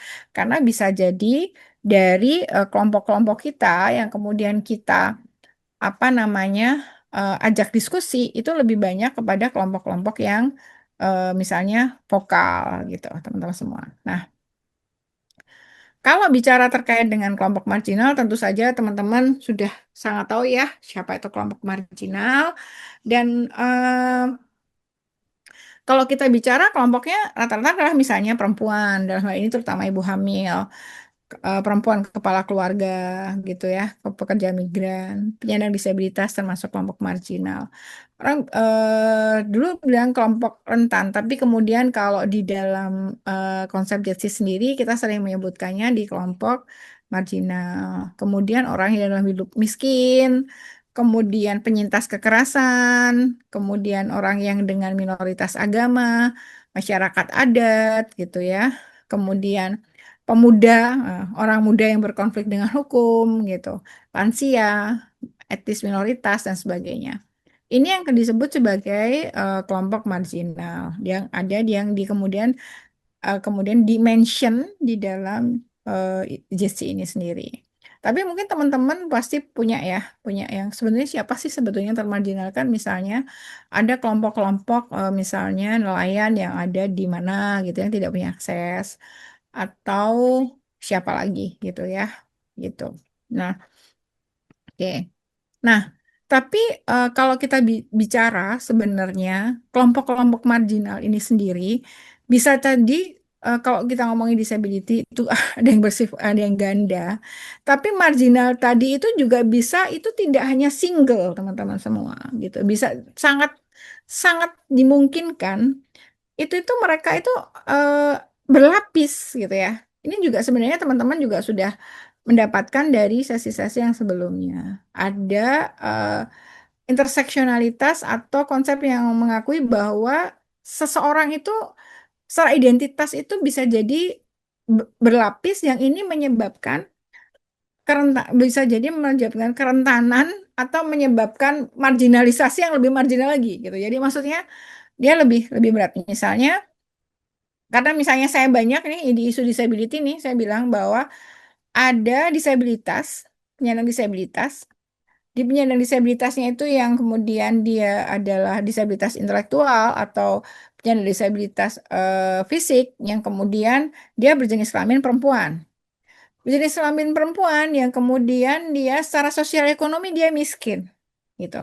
Secara sosial ekonomi miskin dan kemudian bisa jadi dia adalah masuk dalam kelompok masyarakat adat gitu atau kemudian dia tinggal di apa namanya pulau yang terluar yang kemudian sangat jauh dari jangkauan. Nah, bisa jadi ini adalah dia identitas, dia punya beragam identitas gitu. Yang kemudian bisa jadi ini eh, berpengaruh terhadap akses mereka terhadap sumber daya. Nah, begitu terpengaruh akses atas sumber daya ini akan berpengaruh juga gitu ya terkait dengan risiko kerentanan mereka saat misalnya mengalami kekerasan atau saat misalnya terjadi perubahan struktur sosial di dalam masyarakat atau misalnya terjadi misalnya bencana dan sebagainya. Oke. Nah, nah, em, teman-teman semua yang di sini eh, kalau menurut teman-teman sebetulnya apakah semua orang gitu ya, semua misalnya sama-sama disability atau sama-sama perempuan yang dia nelayan itu mempunyai situasi marginalisasi atau diskriminasi diskriminasi yang sama atau mungkin juga mereka berbeda ya. Menurut teman-teman semua seperti apa? Dan kemudian apakah kemudian bisa diberikan contoh gitu. Seperti itu. Silahkan ada yang kemudian merespon. Nah, ini ya tadi ya teman-teman semua bahwa seorang individu itu punya keberagaman identitas, bisa jadi dengan keberagaman identitas itu gitu ya, bertumpuk, berlapis gitu ya. Kemudian dia mengalami diskriminalisasi, marginalisasi itu bisa jadi ditemui lebih kompleks. Misalnya tadi saya menyampaikan dia adalah perempuan disabilitas seperti itu. Bisa jadi dia adalah transpuan gitu ya, yang kemudian ada di lingkungan-lingkungan misalnya apakah itu pondok pesantren atau apapun gitu ya. Atau kemudian dia eh, perempuan yang kemudian sebagai kepala keluarga mempunyai 3 orang anak, ibu 3 orang anak, dan misalnya dia adalah seorang penyandang disabilitas yang kemudian dia ditinggalkan oleh suaminya ya, karena misalnya suaminya merantau atau kemudian suaminya itu sudah meninggal dan dia miskin misalnya. Nah, untuk melakukan sesuatu itu bisa jadi waktu yang dibutuhkan tidak selalu sama, gitu, seperti tadi. Jadi ada proses-proses yang kemudian dibutuhkan dukungan. Kemudian kesempatan yang, jadi misalnya teman-teman semua nih, kebayang nggak misalnya kita mengundang saja gitu. Teman-teman semua harus hadir jam 7 pagi atau jam 8 pagi. Dengan berpikir sederhana, dengan jarak rumah yang berbeda, tentu saja mungkin persiapannya juga berbeda. Ada yang kalau jam 8 pagi dari rumah hanya yang sekitar jam 8 kurang 10 sudah berangkat, baru berangkat. Ada yang mungkin jam 6 pagi. Ada kalau dari jam 6 pagi dari rumah, kalau misalnya dia mempunyai 3 orang anak, bisa jadi dia harus jam 4 pagi, dia harus bangun, atau jam 3 harus menyiapkan semuanya, gitu. Nah, itu waktu. Nah, kemudian ruang mengundang saja, itu tidak cukup bagi misalnya teman-teman dengan disabilitas tuli gitu. Harus ada, kalau diundang kemudian diminta mendengarkan, mungkin teman-teman ini memang tidak bisa memahami apa yang sebetulnya terjadi. Hambatan komunikasi, hambatan untuk informasi ini menjadi menjadi cukup penting. Untuk itu untuk kemudian dimention bahwa diundang saja tidak cukup. Diundang dan kemudian dipastikan bahwa mereka difasilitasi. Dibuka saja misalnya eh, ini ada perekrutan pegawai dan ini terbuka untuk penyandang disabilitas, terbuka untuk perempuan. Nah, belum dibuka saja itu belum tentu cukup karena bisa jadi proses-proses misalnya berkaitan dengan tes kepegawaian itu tidak cukup aksesibel mungkin bagi teman-teman dengan disabilitas netra. Tidak cukup misalnya jamnya, waktunya misalnya untuk teman-teman perempuan atau kelompok-kelompok yang mereka jauh dari rumah gitu-gitu. Seperti itu. Nah, kemudian untuk itu sebetulnya ada persoalan-persoalan kebutuhan yang bisa jadi masing-masing berbeda untuk keluar dari persoalan atau menyelesaikan masalah. Nah, teman-teman di sini adakah yang kemudian sedikit ingin share berkaitan dengan apakah ada yang mempunyai contoh di sini, teman-teman semua? Oke, kalau belum berarti saya nanti akan masuk di kerja-kerja kelompok, teman-teman semua. Oke. Nah, sebenarnya ini sudah eh, apa namanya? Kita sebenarnya untuk sampai ke apa kerja kelompok, saya akan kemudian sedikit share bahwa kita sendiri harus kemudian mulai mengenali sebetulnya adanya marginalisasi atau eksklusi di lingkungan sosial atau ruang kita bekerja. Jadi siapa sebetulnya? Karena di kelompok-kelompok yang tadi marginal itu bisa jadi ada di ruang kita yang kemudian kadang-kadang belum kita kenali. Dan kemudian kita harus coba mengenali siapakah mereka. Bisa jadi teman kita sekantor dalam artinya atau kemudian komunitas kita gitu ya. Kemudian mereka nggak pernah kita dengar suaranya atau kemudian mereka merasa tertekan di situ gitu ya. Kita harus melihat kenapa mereka kemudian selama ini termarginalisasi. Kapan? Kapankah mereka termarginalisasi oleh siapa? Gitu ya. Bisa temannya atau jangan-jangan oleh dieksklusikan oleh apa namanya pimpinan di kantor, tim manajemen. Kalau misalnya mereka selalu tidak misalnya tidak dilibatkan di dalam sebuah agenda-agenda dan sebagainya.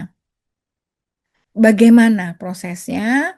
Dan ini bisa jadi teman-teman kalau kita bekerja di dalam ruang bekerja itu ada marginalisasi dan eksklusi yang kemudian seringkali tidak kita sengaja itu di ruang internal dan eksternal. Nah, oke. Teman-teman semua. Nah, eh, Mbak Mbak Indah, bolehkah kita kemudian kita diskusi sebentar di ruang apa namanya breakout room, boleh nggak? Kalau sebelum, kalau tapi ini monggo kalau ada yang ingin merespon sebentar. Boleh, Mbak. Oke, karena dari tadi kayaknya Ya, belum ada yang merespon, jadi oke. ini Atau coba kita buka aja kali ya, Mbak, untuk sesi breakout room. Siapa tahu nanti di dalam ruangan breakout room teman-teman aktif. Jadi mereka bisa bertukar pendapat gitu. Aku cek eh, dulu di sini ada sekitar berapa? ada 10 orang ya. Ada 10 orang, berarti dua Hmm, kelompok aja. dua kelompok aja ya. Dua kelompok aja. Oke, aku bikin breakout room ya, Mbak Nurul ya. Hmm, breakout room dua kelompok dan masing-masing mungkin 15 menit aja. Kita Oke, diskusi aja santai nanti kemudian bisa di-share. Kemudian saya akan jelaskan yang di yang si slide-slide berikutnya. baik, siap. Udah bisa aku bikin kah? Atau Mbak Nurul mau sedikit menjelaskan terlebih dahulu terkait tugasnya? Oke, yeah. Penjelasan saya terkait dengan tugas ya teman-teman. Diskusi santai di kelompok gitu ya, masing-masing kita minta untuk coba identifikasi gitu ya, mengenali sebenarnya marginalisasi dan eksklusi dalam lembaga. eh Apa namanya? Sorry, ini eh, eksklusi dan langkah dan kemudian langkah-langkahnya teman-teman. Teman-teman bisa mengidentifikasi yang misalnya dari teman-teman itu siapa sih yang biasanya termarginalisasi atau tereksklusi. Kemudian bisa jadi ada yang cerita gitu ya.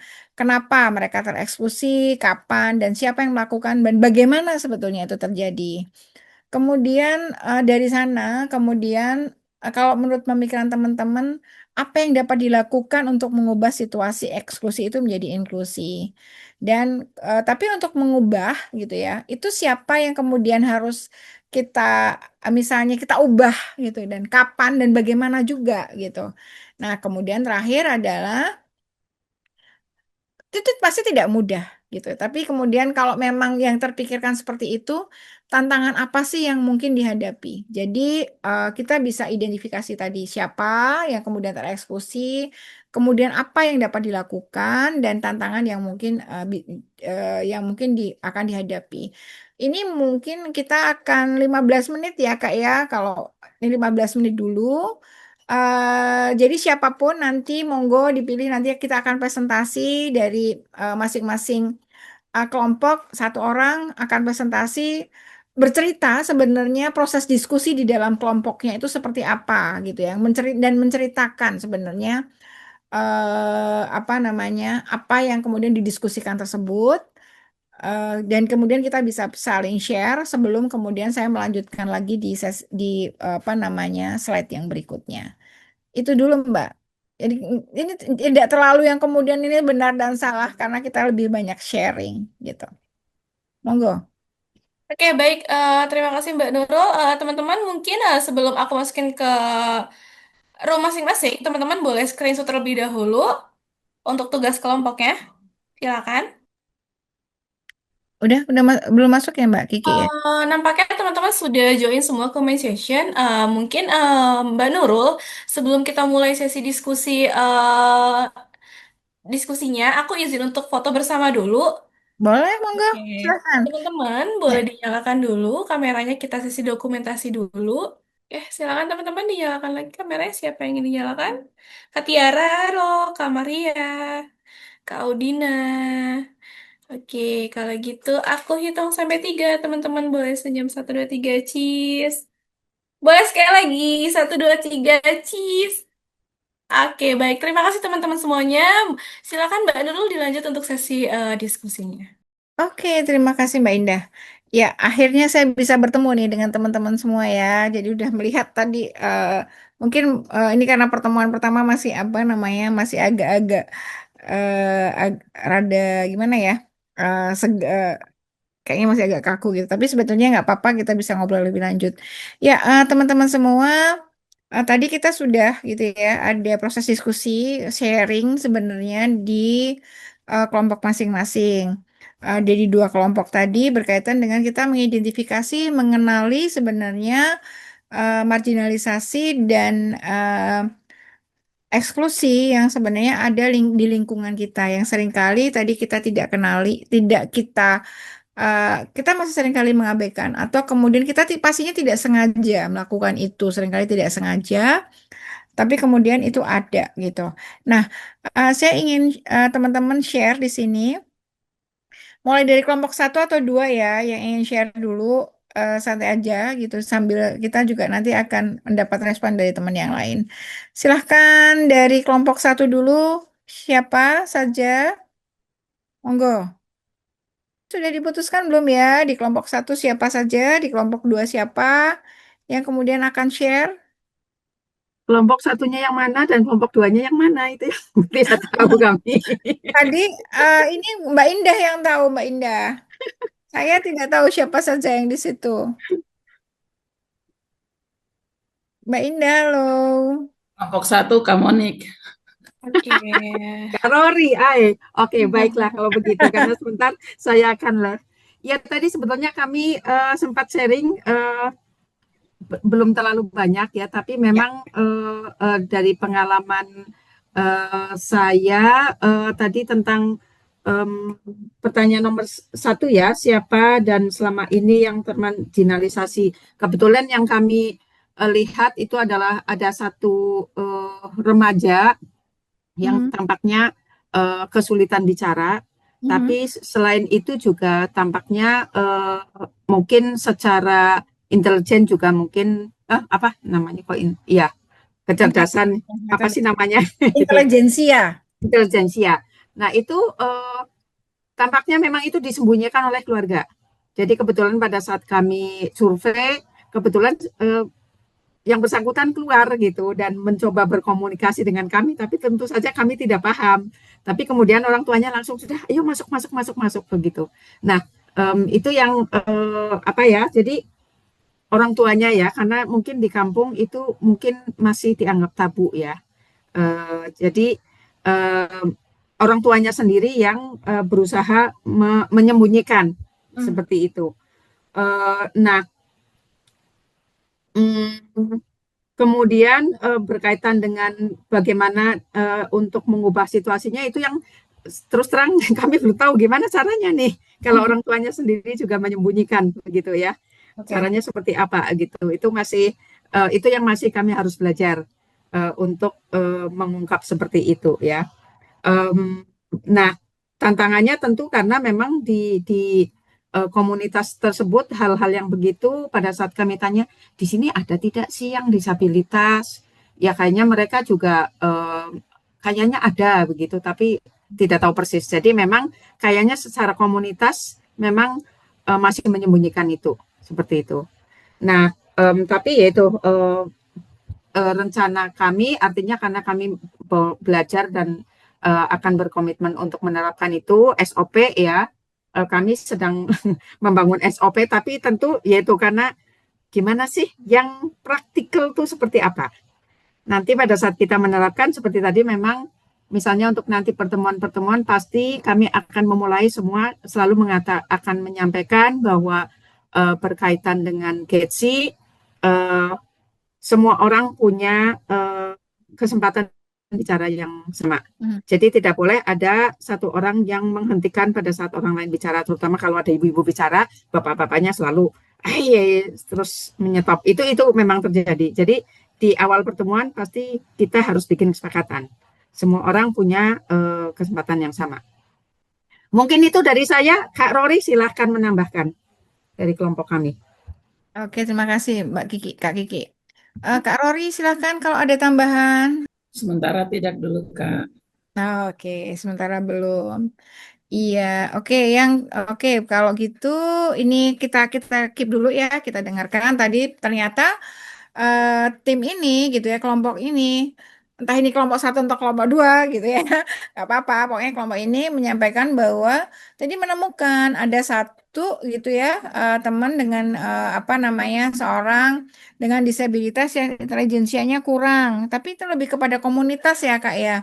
Dan kemudian disembunyikan oleh keluarganya dan disembunyikan oleh keluarganya dan kemudian ternyata ya pelakunya keluarga gitu ya. Bagaimana jadi disembunyikan. Kemudian bagaimana mengubahnya ya ini teman-teman ternyata masih punya tantangan nih bagaimana mengubah situasinya karena keluarganya mungkin belum punya pemahaman untuk itu gitu.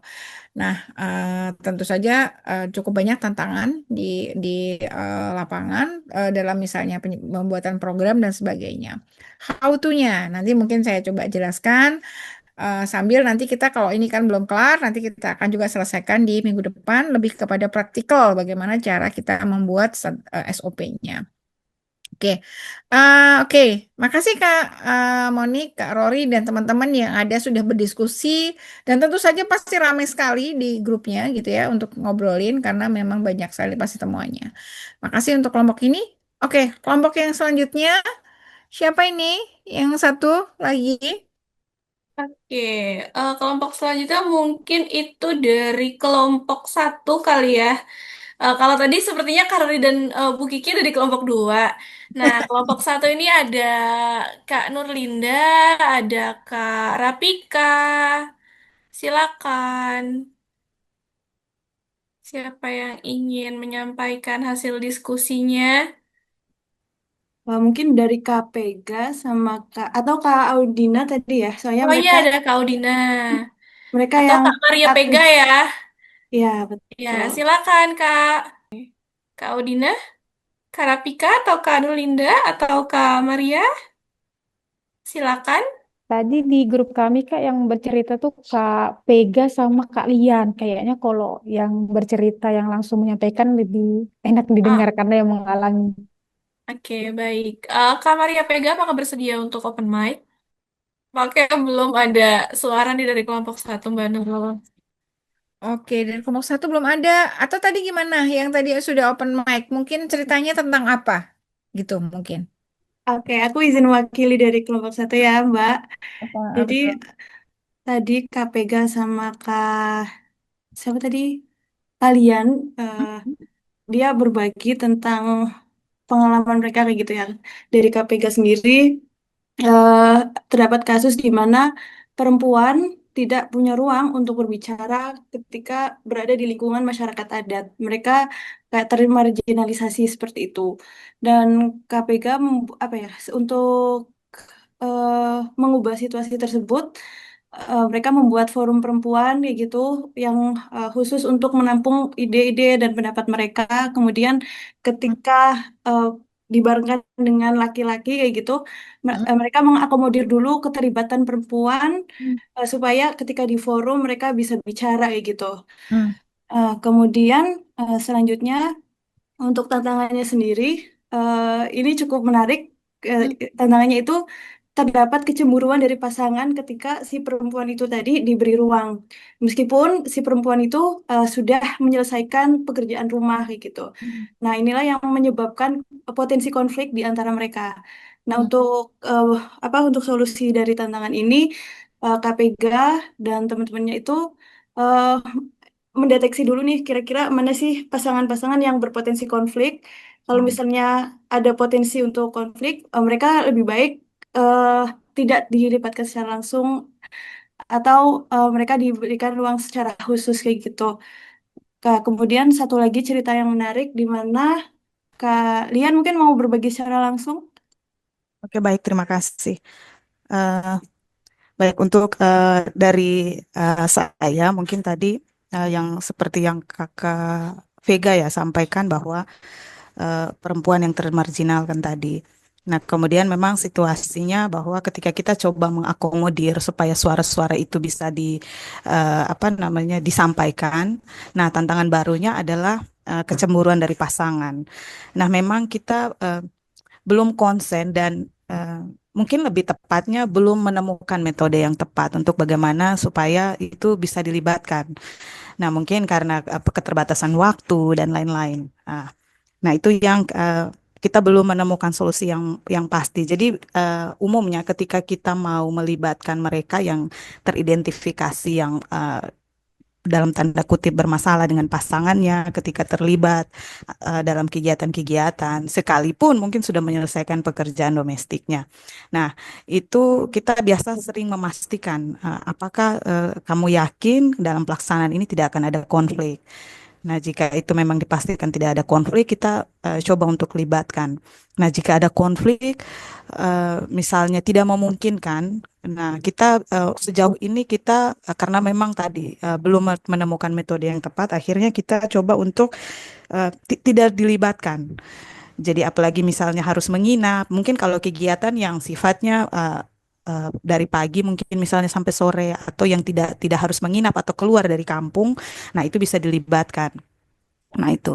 Nah kemudian yang tadi yang kasus lainnya adalah jadi ada eh, perempuan yang ditemukan di seputaran tempat kerja itu ada yang disabilitas mental. Hmm. Nah kemudian ketika apa namanya eh, coba disapa, diajak bicara, rupanya itu memang bisa nyambung. Dia bisa menyampaikan dengan tenang, kemudian bisa menjawab pertanyaan dengan baik.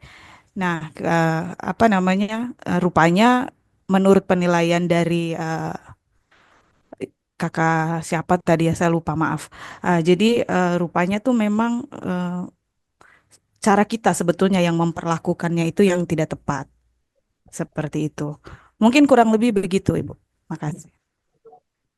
Oke kakak, terima kasih ya sudah berbagi kepada kami berkaitan dengan ini ada dua kelompok yang ternyata kita setidaknya kita menemukan tiga kasus yang berkaitan dengan apa namanya tadi ada anggota keluarga disabilitas yang ada keluarga yang kemudian menyembunyikan anggota keluarga yang intelijensia, yang kemudian tadi ada persoalan yang kemudian di kelompok ini tentu saja menyampaikan dengan dua kasus yang cukup berbeda gitu ya. Yang pertama berkaitan dengan apa namanya perempuan-perempuan yang kemudian belum terdengar gitu ya. Eh, dia harus mempunyai apa namanya terkait dengan bagaimana membuat keputusan di masyarakat adat dan ternyata itu persoalannya adalah apa namanya ada sesuatu yang memang penting ada metode yang kemudian dibutuhkan secara khusus tapi begitu ada metode yang khusus ini ternyata dicemburui nih oleh suaminya gitu ya ternyata ini dianggap privilege atau dianggap sebuah keistimewaan yang kemudian dicemburui oleh orang lain itu tantangannya dan tentu saja tadi ada satu teman-teman dengan disabilitas yang kemudian disabilitas mental psikososial yang kemudian itu juga masih kemudian tidak tidak kemudian dia masih termarginalisasi atau terekskusi dari masyarakatnya gitu. Meskipun sebetulnya dia bisa berbicara, dia bisa kemudian menyampaikan, bisa bisa diajak ngobrol dan sebagainya. Oke, terima kasih teman-teman semua. Kita coba ngelihat ini gitu ya. Terima kasih atas sharingnya. Tapi balik lagi nih, saya baru kepikiran. Kita kan memang akan menyusun besok. Ini kan kita memulai untuk berpijak dengan tadi sedikit merefresh terkait dengan apa itu JETSI untuk kemudian kita menyusun SOP di lembaga kita berkaitan dengan JETSI ini sendiri. Tapi kemudian yang memang belum kemudian banyak dibahas tadi oleh teman-teman adalah mengidentifikasi berkaitan dengan lembaga kita, berkaitan dengan organisasi kita atau komunitas kita. Karena bisa jadi yang kemudian tadi ditemukan itu adalah marginalisasi atau eksklusi yang ada di dampingan di dalam kerja-kerja kita. Sementara JC itu sebenarnya dia apalagi terkait dengan itu juga harus kemudian kita implementasikan, kita terapkan di level internal dan juga level eksternal. Internal di dalam lembaga kita dan eksternal lembaga kita bisa jadi kita melakukan advokasi, kita melakukan pendampingan kepada orang-orang di luar lembaga kita. Tapi kalau kemudian lembaga kita sendiri belum kemudian menerapkan JETSI ini secara kuat, maka ini jadi persoalan. Nah, saya akan izin share screen teman-teman semua. Tapi balik lagi, saya berikan applause ya buat ke teman-teman yang tadi sudah memberikan apa cerita dan ke depan ini masih ditunggu cerita-ceritanya. Oke, saya akan share screen berkaitan dengan lanjut tadi materi tadi. Semoga nggak bosan. Nah, nah ini berkaitan dengan nanti kalau kita sudah mengerucut ke arah apa namanya, bagaimana JC itu diterapkan di dalam sebuah lembaga gitu ya. Nah,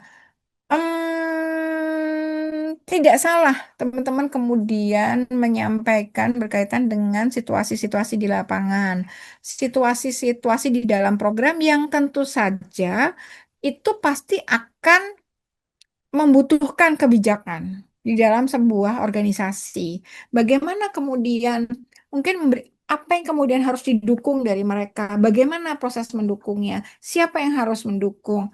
Kemudian apakah kemudian ada kebutuhan misalnya kalau misalnya kalau kita targetnya misalnya itu 2 kali atau kemudian harusnya itu biasanya dilakukan pertemuan itu di luar desa atau kemudian itu harus secara anggaran itu harus dilakukan di dalam desa, tapi kemudian karena tidak memungkinkan, apakah kemudian bisa dilakukan di luar?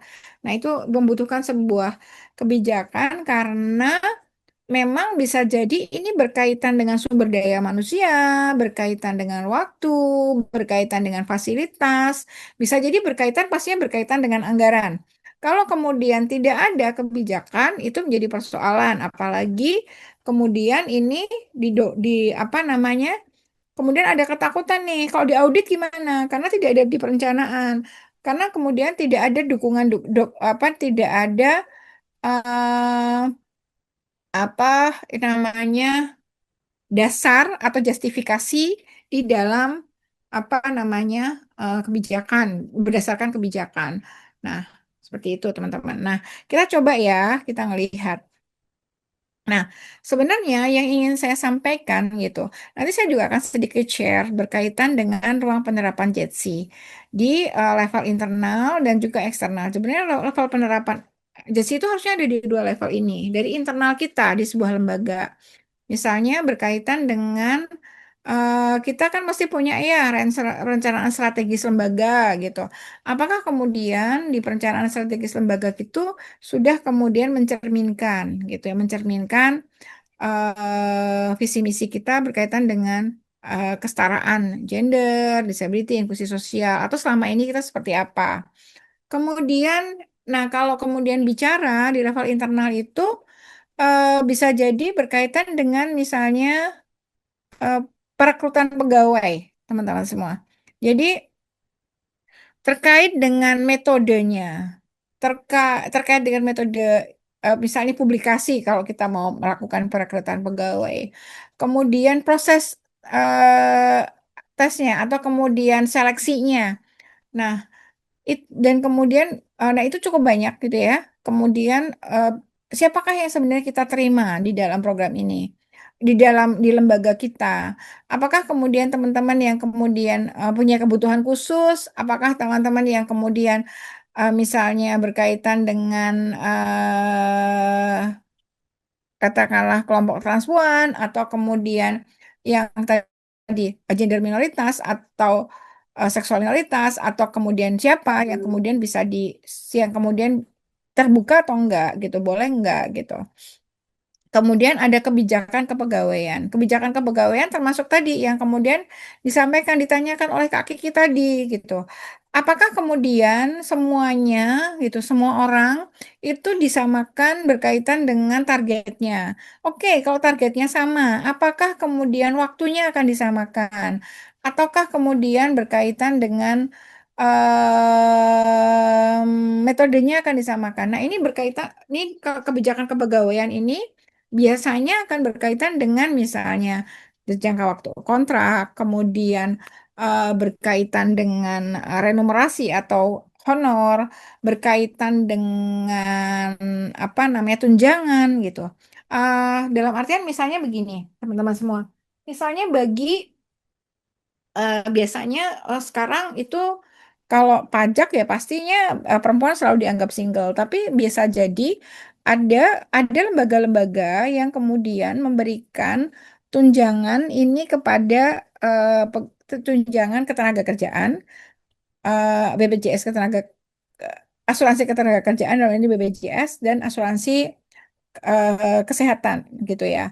Nah, ada kemudian yang lembaga-lembaga yang kemudian apa namanya memberikan ini hanya kepada misalnya kalau laki-laki karena dianggap dia mempunyai dia dia bertanggung jawab atau kemudian mempunyai beban keluarganya dan maka kemudian semua itu BPJS-nya, BPJS Kesehatan itu untuk anggota keluarganya. Sementara perempuan bisa jadi disetarakan dengan beban pajak yaitu bahwa ini karena perempuan dia dianggap sendiri, maka BPJS kesehatannya hanya untuk dia, untuk keluarganya enggak, atau anggota anak-anaknya atau anggota keluarganya tidak. Bisa jadi seperti itu.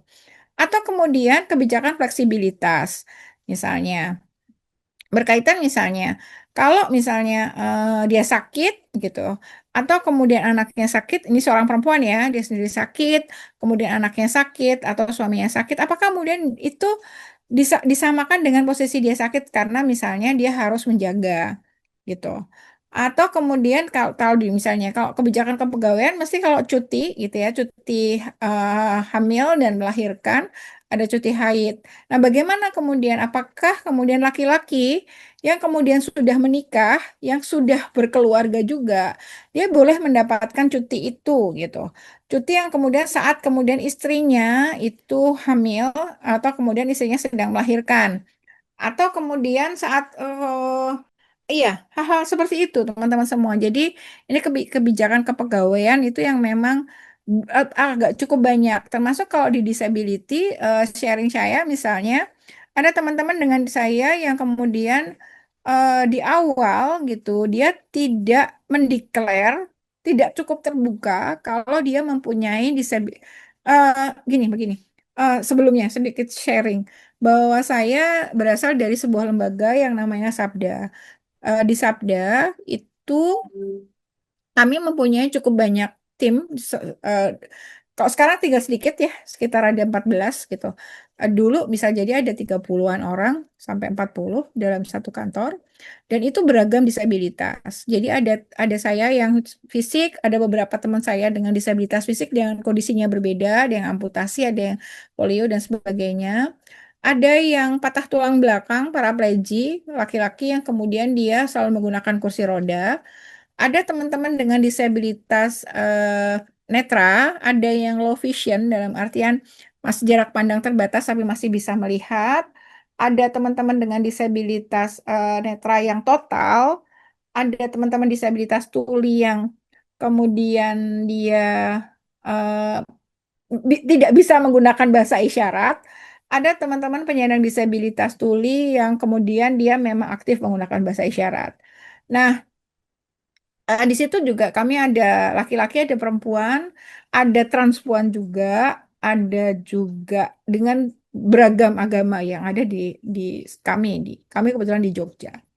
Nah, em, di situ ada kawan yang tadi sebetulnya di awal eh, beliau tidak kemudian declare kalau mempunyai disabilitas mental atau gangguan schizofren. Tapi ternyata di pertengahan bekerja ada tekanan yang kemudian kita ketahui mungkin ada tekanan luar yang kemudian menjadi pemicu yang mungkin juga berkaitan juga dengan tekanan pekerjaan. Sehingga dia mengalami harus beristirahat gitu ya. Harus kemudian apa namanya mendapatkan perawatan medik dalam hal ini oleh psikiater. Dan kemudian berdasarkan kebijakan kepegawaian kami, itu akhirnya kita memberikan break kepada dia untuk kemudian melakukan recovery itu selama 3 bulan. Dan setelah itu ada proses pemantauan untuk bekerja kembali. Meskipun sekarang beliau sudah bekerja di tempat yang lain, tapi kemudian ada proses-proses itu. Nah, selama apa namanya break tersebut, dia sebetulnya kami akhirnya dia cuti gitu ya, cuti yang kemudian tetap mendapatkan apa namanya hak-haknya gitu. Nah, itu termasuk di kebijakan kepegawaian. Di kebijakan kepegawaian kami yang lain misalnya berkaitan dengan eh, tadi misalnya saya sempat menyampaikan ada penyandang disabilitas yang fisik yang kebetulan yang kemudian dia paraplegia atau patah tulang belakang sehingga tidak bisa duduk terlalu lama saat bekerja dan kemudian menyampaikan bahwa saya bisa bekerja sesuai dengan target gitu ya target yang sudah disepakati tapi kemudian jam kerja saya agak berbeda dengan yang lain. Jadi kalau dari rumah beliau memang masih pagi gitu sampai di kantor itu masih jam 9 pagi. Tapi kemudian siap untuk bekerja itu sekitar jam 12. Jam 9 sampai jam 12 itu beliau malah tiduran karena ada posisi dia harus kemudian dari perjalanan dari rumah sampai ke kantor waktu itu. Dan kemudian dia mulai bekerja jam 12 atau jam 1 sampai jam 4 sore. Tapi kemudian kita berikan fleksibilitas itu, kenapa? Karena memang beliau bisa menyelesaikan tanggung jawabnya. Nah, ini ada kebijakan kepegawaian di situ terkait dengan fleksibilitas waktu, terkait dengan dukungan pendanaan dan sebagainya, dan ada juga yang terkait dengan fasilitasi apa namanya sarana prasarana. Nah, di situ pasti akan berkaitan dengan kebijakan keuangan dalam artian bisa, nah, yang kebijakan keuangan salah satunya misalnya kalau di level internal nih, teman-teman semua misalnya waktu itu ada permintaan untuk kemudian ada penyesuaian gaji gitu ya. Oke, karena memang gaji itu kan personal ya, bersifat personal dan tidak semua orang tidak meskipun di dalam level yang setara belum tentu sama, belum tentu dia apa gajinya akan sama karena itu bersifat personal. Tapi kemudian ada yang menyampaikan bahwa kebutuhan untuk tunjangan transportasi. Nah, kemudian dan tunjangan yang lain-lain yang kemudian kita asesmen gitu. Nah, bisa jadi teman-teman dengan disabilitas mental ya, netra tadi, yang satu kemudian perempuan dan totally blind. Waktu itu dia harus kemudian kan tidak bisa menggunakan sepeda motor sendiri. Dia harus menggunakan sewa jasa ojek atau kemudian diantar. Nah, ini yang kemudian lebih banyak kemudian biayanya dibandingkan dengan teman-teman mungkin yang non disabilitas yang kemudian dia apa namanya bisa menggunakan sepeda motor sendiri. Atau kalau dalam pendampingan kasus ada kawan kami yang dengan perempuan dengan disabilitas fisik yang kemudian dengan dua tongkat dia nggak bisa kemudian datang ke sebuah apa namanya ke lokasi dan untuk misalnya melakukan penanganan kasus, tapi kemudian harus orang tersebut misalnya dibawa kemana, sehingga membutuhkan kebijakan-kebijakan keuangan untuk mendukung. Nah, ini yang kemudian kita lakukan. Nah, di samping itu di level internal penerapan JETSI-nya itu bisa jadi berkaitan dengan pengadaan infrastruktur dan sarana prasarana. Nah, karena kami itu berkomitmen untuk kemudian apa namanya menjadi lembaga yang inklusif gitu. Nah, itu juga ada berkaitan dengan saat kami masih kontrak rumah gitu ya. Tapi kemudian ada spare anggaran yang ada dan kemudian itu harus aksesibel gitu ya, harus kemudian membangun itu menjadi aksesibel. Nah, ini yang kemudian ada. Nah, tapi kalau kemudian ini kan disability, oh bisa jadi teman-teman menyampaikan itu kan karena teman-teman fokus di isu disability gitu. Nah, tapi bagaimana dengan kebijakan kami yang berkaitan dengan misalnya kami menghormati teman-teman yang beragama minoritas atau kemudian teman-teman dengan seksual minoritas. Nah, itu yang kemudian kami juga sampaikan di level internal juga bahwa ada gitu. Jadi kita ada penghormatan dan batasan-batasannya akan sejauh mana di mana kami harus saling support untuk kemudian memastikan bahwa mereka tidak kemudian dipinggirkan karena bisa jadi misalnya di lembaga saya kebetulan misalnya di Sabda itu katakanlah dari waktu itu 40 orang itu hanya satu yang Katolik atau satu Kristen atau kemudian satu yang mengatakan bahwa saya memang penganut kepercayaan. Jadi ada hal-hal seperti itu teman-teman semua di level internal. Nah, mungkin teman-teman punya bisa share yang lain berkaitan dengan kebijakan apa namanya penerapan di level itu. Nah, kalau yang seperti tadi teman-teman sampaikan itu lebih ke eksternal. Eksternal kenapa? Saya bilang eksternal karena ini berupa program yang kemudian eh, kita sering bertemu persoalan-persoalan ini dan tuntutannya cukup kencang gitu berkaitan dengan penerapan JETSI di dalam program. Nah, terkait dengan program itu memang ada gitu ya, berkaitan dengan bagaimana kita menyusun program gitu yang kemudian harus apa namanya di sana desainnya kita juga menyasar kelompok-kelompok rentan itu. Kemudian bagaimana kita melibatkan mereka. Dalam proses penyusunan bagaimana itu dikonsultasikan. Dan kemudian memastikan bahwa teman-teman dari apa namanya kelompok sasaran, kelompok amin itu bisa menjadi gitu, menjadi bagian dari program kita itu secara utuh dalam artian tidak hanya menjadi sasaran saja gitu. Nah, ini juga berkaitan dengan anggaran. Misal nih, teman-teman, kalau misalnya eh, ada misalnya program kita yang kemudian menyasar kelompok perempuan. Nah, apakah perempuan ini perempuan hamil misalnya, salah satunya misalnya ada anggota keluarga yang hamil atau ibu yang menyusui, bagaimana kita bisa memberikan dukungan itu? Kalau kemudian ternyata eh, contohnya nih, teman-teman misalnya ada seorang perempuan yang kemudian misalnya sedang melakukan training. Nah, sementara anaknya masih bayi, posisi menyusui. Berarti ada gitu ya, dan kemudian dia harus nginep itu 3 hari. Nah, sementara kalau 3 hari ini terus-menerus dia sambil mengasuh anak itu bermasalah nih gitu. Dalam training kita dia tidak bisa full. Nah, kemudian anggota komunitas itu kita minta untuk ajak dia bisa membawa gitu atau didampingi oleh suaminya atau didampingi oleh orang lain dengan misalnya dukungan transportasi, dengan dukungan kamar dan sebagainya. Itu ada kebijakan di sana. Nah, karena memang harus dia juga menjalankan perannya itu gitu. Kemudian di dalam proses-proses misalnya pendampingan masyarakat. Nah, yang kemudian sering terjadi adalah saat kemudian kita melakukan pendampingan di masyarakat, kita bertemu dengan kelompok-kelompok yang kemudian eh, kita kesulitan untuk berkomunikasi gitu. Kesulitan untuk berkomunikasi bisa jadi bahasa yang berbeda. Bahasa yang berbeda misalnya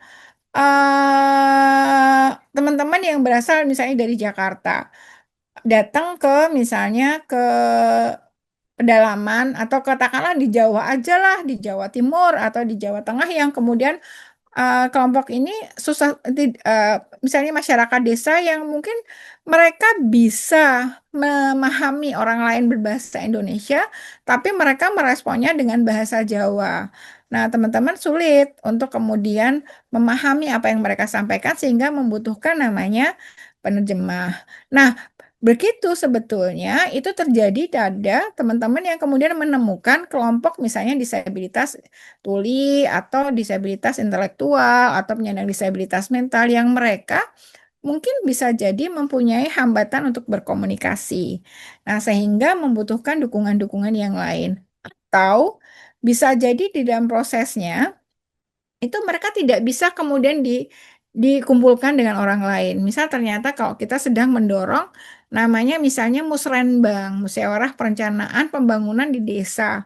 Nah, bisa jadi kita harus mengelompokkan dan mendidik atau melatih teman-teman dengan yang benar-benar minoritas ini atau yang marginal yang tidak saat bertemu dengan orang lain pun mereka malu gitu. Nah, ini prosesnya. Nah, kemudian di pelaksanaan kegiatan misalnya harus kemudian kebijakannya itu harus kemudian mencari misalnya tempat yang aksesibel, kemudian atau tempat yang kemudian dekat, yang kemudian bisa kemudian diakses oleh perempuan, diakses oleh lansia gitu ya, yang kemudian itu menjadi sasaran program kita. Atau justru di dalam penyusunan program di awal itu kita sama sekali tidak menyasar kelompok-kelompok tertentu itu karena dianggap sulit. Nah, bagaimana kemudian prosesnya? Nah, proses advokasi juga kita harus berpikir bagaimana advokasi ini dari apa namanya dari tujuannya, dari target advokasinya dan prosesnya itu juga harus melibatkan kelompok-kelompok ini. Kemudian juga harus mendengarkan suara mereka. Ada partisipasi bermakna. Dan misalnya berkaitan dengan yang lain, misalnya terkait dengan produk-produk kita, misalnya produk-produk flyer, produk-produk buku, film, apapun itu untuk publikasi sering atau kampanye seringkali kita tidak memperhatikan kalau ada kawan-kawan kita yang memang kesulitan misalnya untuk membaca.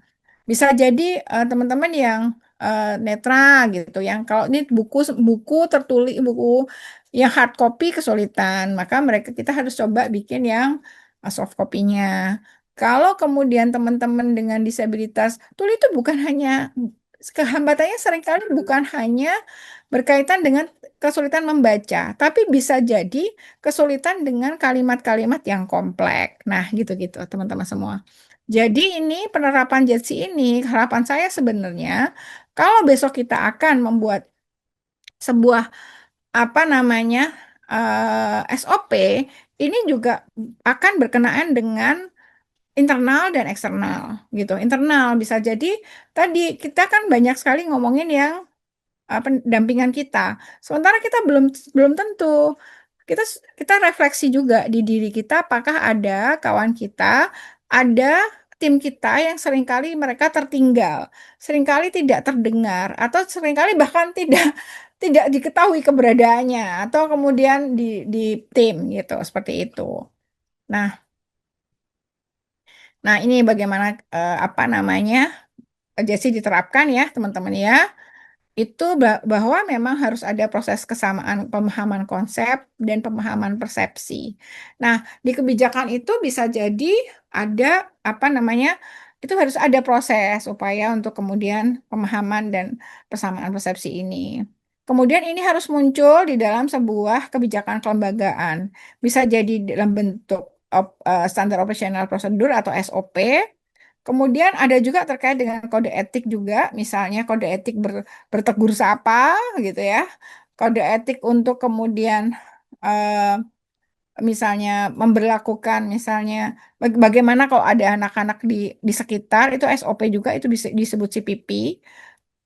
Eh, kemudian ada yang berupa peraturan kelembagaan. Jadi memang harus ada kebijakan. Kemudian diimplementasi di internal, ada implementasi di eksternal program dan layanan, misalnya kita punya layanan. Kemudian harus ada task force-nya. Atau kemudian siapa yang bertanggung jawab di sini? Pengawal yang mengawal itu.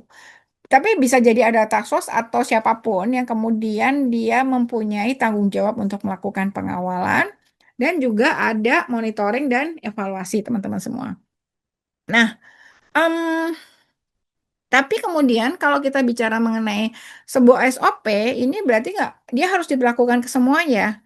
Jadi terhadap semua yang terlibat di dalam lembaga dan kerja-kerja yang ada di dalam lembaga. Yang kemudian misalnya kita dengan eksternal, dengan mitra pun juga kita harus berlakukan itu. Misalnya em, berkaitan dengan eh, penghormatan gitu ya, penghormatan atas identitas seseorang gitu. Nah, meskipun dia adalah misalnya adalah fasilitator atau narasumber kita atau kemudian peserta, dia juga harus menghormati peserta yang lain gitu. Nah, itu ada gitu ya teman-teman semua. Kemudian sebetulnya itu yang kemudian berkaitan dengan SOP. Tapi kemudian ada hal yang lain teman-teman bahwa JETSI ini tidak berkaitan dengan indikator kesetaraan yang kemudian kita gunakan biasanya. eh, sa- Kalau saya sih menggunakan indikator kesetaraan yang kemudian indikator kesetaraan gender yaitu terkait bagaimana semuanya mempunyai akses yang kemudian setara, bagaimana kemudian semua orang dapat berpartisipasi sesuai dengan apa namanya ruangnya gitu ya. Beda dong misalnya teman partisipasi teman-teman manajemen dan teman-teman program itu akan berbeda, tapi bagaimana partisipasi yang penuh dan bermakna ini kemudian dioptimalkan. Kemudian dia juga bisa mempunyai kontrol atas kemudian ruang-ruang atau apa namanya ranah di kerjanya dan juga bisa mendapatkan manfaat yang kemudian optimal dari misalnya program keuangan atau juga dari kelembagaan ini sendiri gitu. Nah, untuk bisa mendorong kesetaraan itu tentu saja teman-teman kita tidak bisa lepas dari aspek aksesibilitas, kemudian juga aspek berkaitan dari aksesibilitas itu secara fisik ya, gedung, infrastruktur gitu-gitu.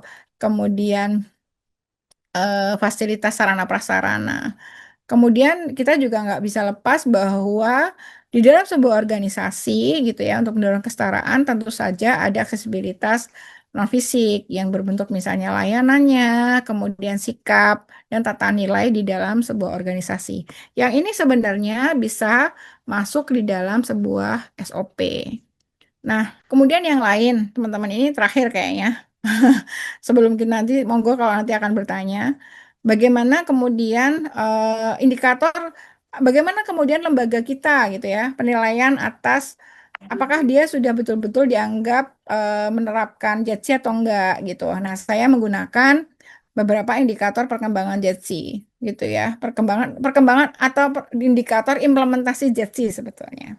Nah, yang pertama adalah memang masih ada gitu ya lembaga-lembaga yang kemudian itu dianggap buta gitu ya, blind. Jadi dia tidak mempertimbangkan terkait dengan apa namanya kesetaraan atau keberagaman itu. Bisa jadi dianggap bahwa semua orang itu posisinya sama, atau kemudian sehingga layanan atau dukungannya juga sama. Misalnya, oke, semua orang naik bis ya, kita berangkat ke, misalnya kita sedang akan melakukan apa ya, yang biasa dilakukan oleh teman-teman di apa outbound misalnya. Oke, semua orang gitu ya, pengumumannya adalah karena ada kebutuhan untuk team building, kita akan lakukan outbound. Outbound akan kita lakukan di misalnya di hari apa, di tanggal berapa, di sebuah lokasi, dan kita semuanya akan naik bis. Nah, kemudian apakah kemudian dipikirkan bahwa mungkin tidak semua orang itu bisa naik bis yang kemudian tinggi gitu. Misalnya ada yang pakai kursi roda, atau kemudian yang kakinya cedera. Kemudian outbound ini harus berlari-lari. Mungkin ada teman yang lain yang kemudian memang karena misalnya ada cedera kaki atau cedera tangan atau kemudian punggung atau kemudian dia disability atau apa yang kemudian tidak bisa mengikuti itu gitu. Nah, itu tidak dipertimbangkan sehingga dia menjadi adalah lembaga ini masih buta gitu. Nah, yang kedua adalah lembaga ini sensitif. Sensitif itu berarti dia mulai mikir gitu. Oh, ada yang berbeda loh. Di kelompok kita sendiri di kantor, ada yang berbeda loh di dampingan kita. Dia dia lebih kepada sensitif bahwa ada yang berbeda dan mengupayakan. Tapi kemudian memang belum memberikan kitalah dukungan-dukungan yang sesuai dengan kebutuhan. Nah, yang kemudian yang ketiga itu sebenarnya lembaga itu sudah responsif. Responsif itu berarti sudah kemudian memberikan dukungan yang dibutuhkan. Nah, yang keempat ini sudah jadi transformatif, teman-teman. Sudah mencari akar persoalannya. Kalau kemudian dilihat yang di depan tadi, misalnya gambar bahwa orang melihat sepak bola, persoalannya itu halangannya itu di temboknya. Nah, sehingga temboknya lah yang diangkat, begitu.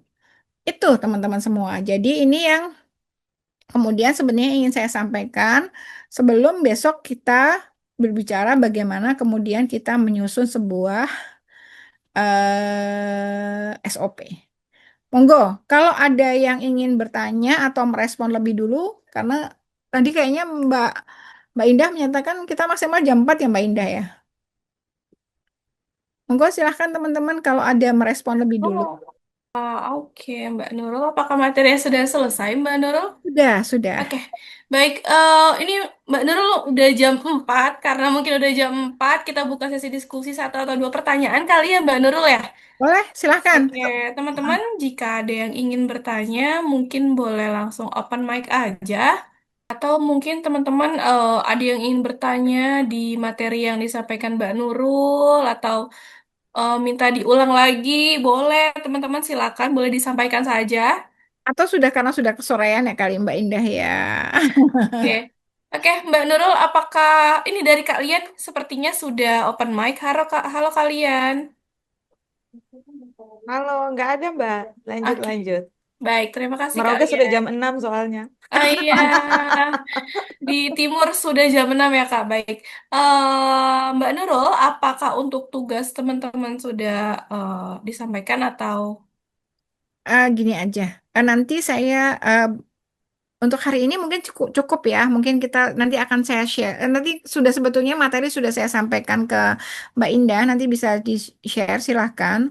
Untuk pertemuan yang akan datang saya akan bagikan semacam nanti hari ini saya belum siap tapi kemudian saya akan berikan terlambatnya besok kepada Mbak Indah untuk dibagi ke teman-teman untuk kemudian kita mengidentifikasi apa yang kemudian dibutuhkan berkaitan dengan SOP. Yang balik lagi, SOP itu bukan hanya di level eksternal tapi juga di internal kita sendiri. Nanti saya akan coba identifikasi nanti besok biar kita lebih langsung ngobrolnya berkaitan dengan SOP. Itu aja Mbak Indah. Oke, baik. Mungkin hari ini kita cukupkan aja ya Mbak Nurul ya. Oke, sip. Oke, baik kalau gitu terima kasih banyak Mbak Nurul selaku narasumber. Semoga apa yang sudah disampaikan oleh Mbak Nurul ini bermanfaat untuk teman-teman, baik individu ataupun antar organisasi ya Mbak Nurul ya. Rekaman kelas hari ini teman-teman bisa tonton kembali melalui kanal YouTube Lingkar Madani. Sementara untuk Materi presentasi bisa diakses melalui websitenya lingkarmadani.id. Oke, teman-teman, untuk sesi kedua, teman-teman nanti akan ada di tanggal 28 di jam yang sama. Teman-teman bisa menggunakan dengan link yang sama dengan hari ini. Mungkin itu aja dari saya. Terima kasih banyak semuanya. Mbak Nurul, Kak Rori, teman-teman semuanya. Mohon maaf agak sorean. Selamat beristirahat teman-teman semuanya. Sehat selalu. Sampai jumpa. Mau Terima kasih Mbak Sampai jumpa. Nurul. sore. Kasih kan.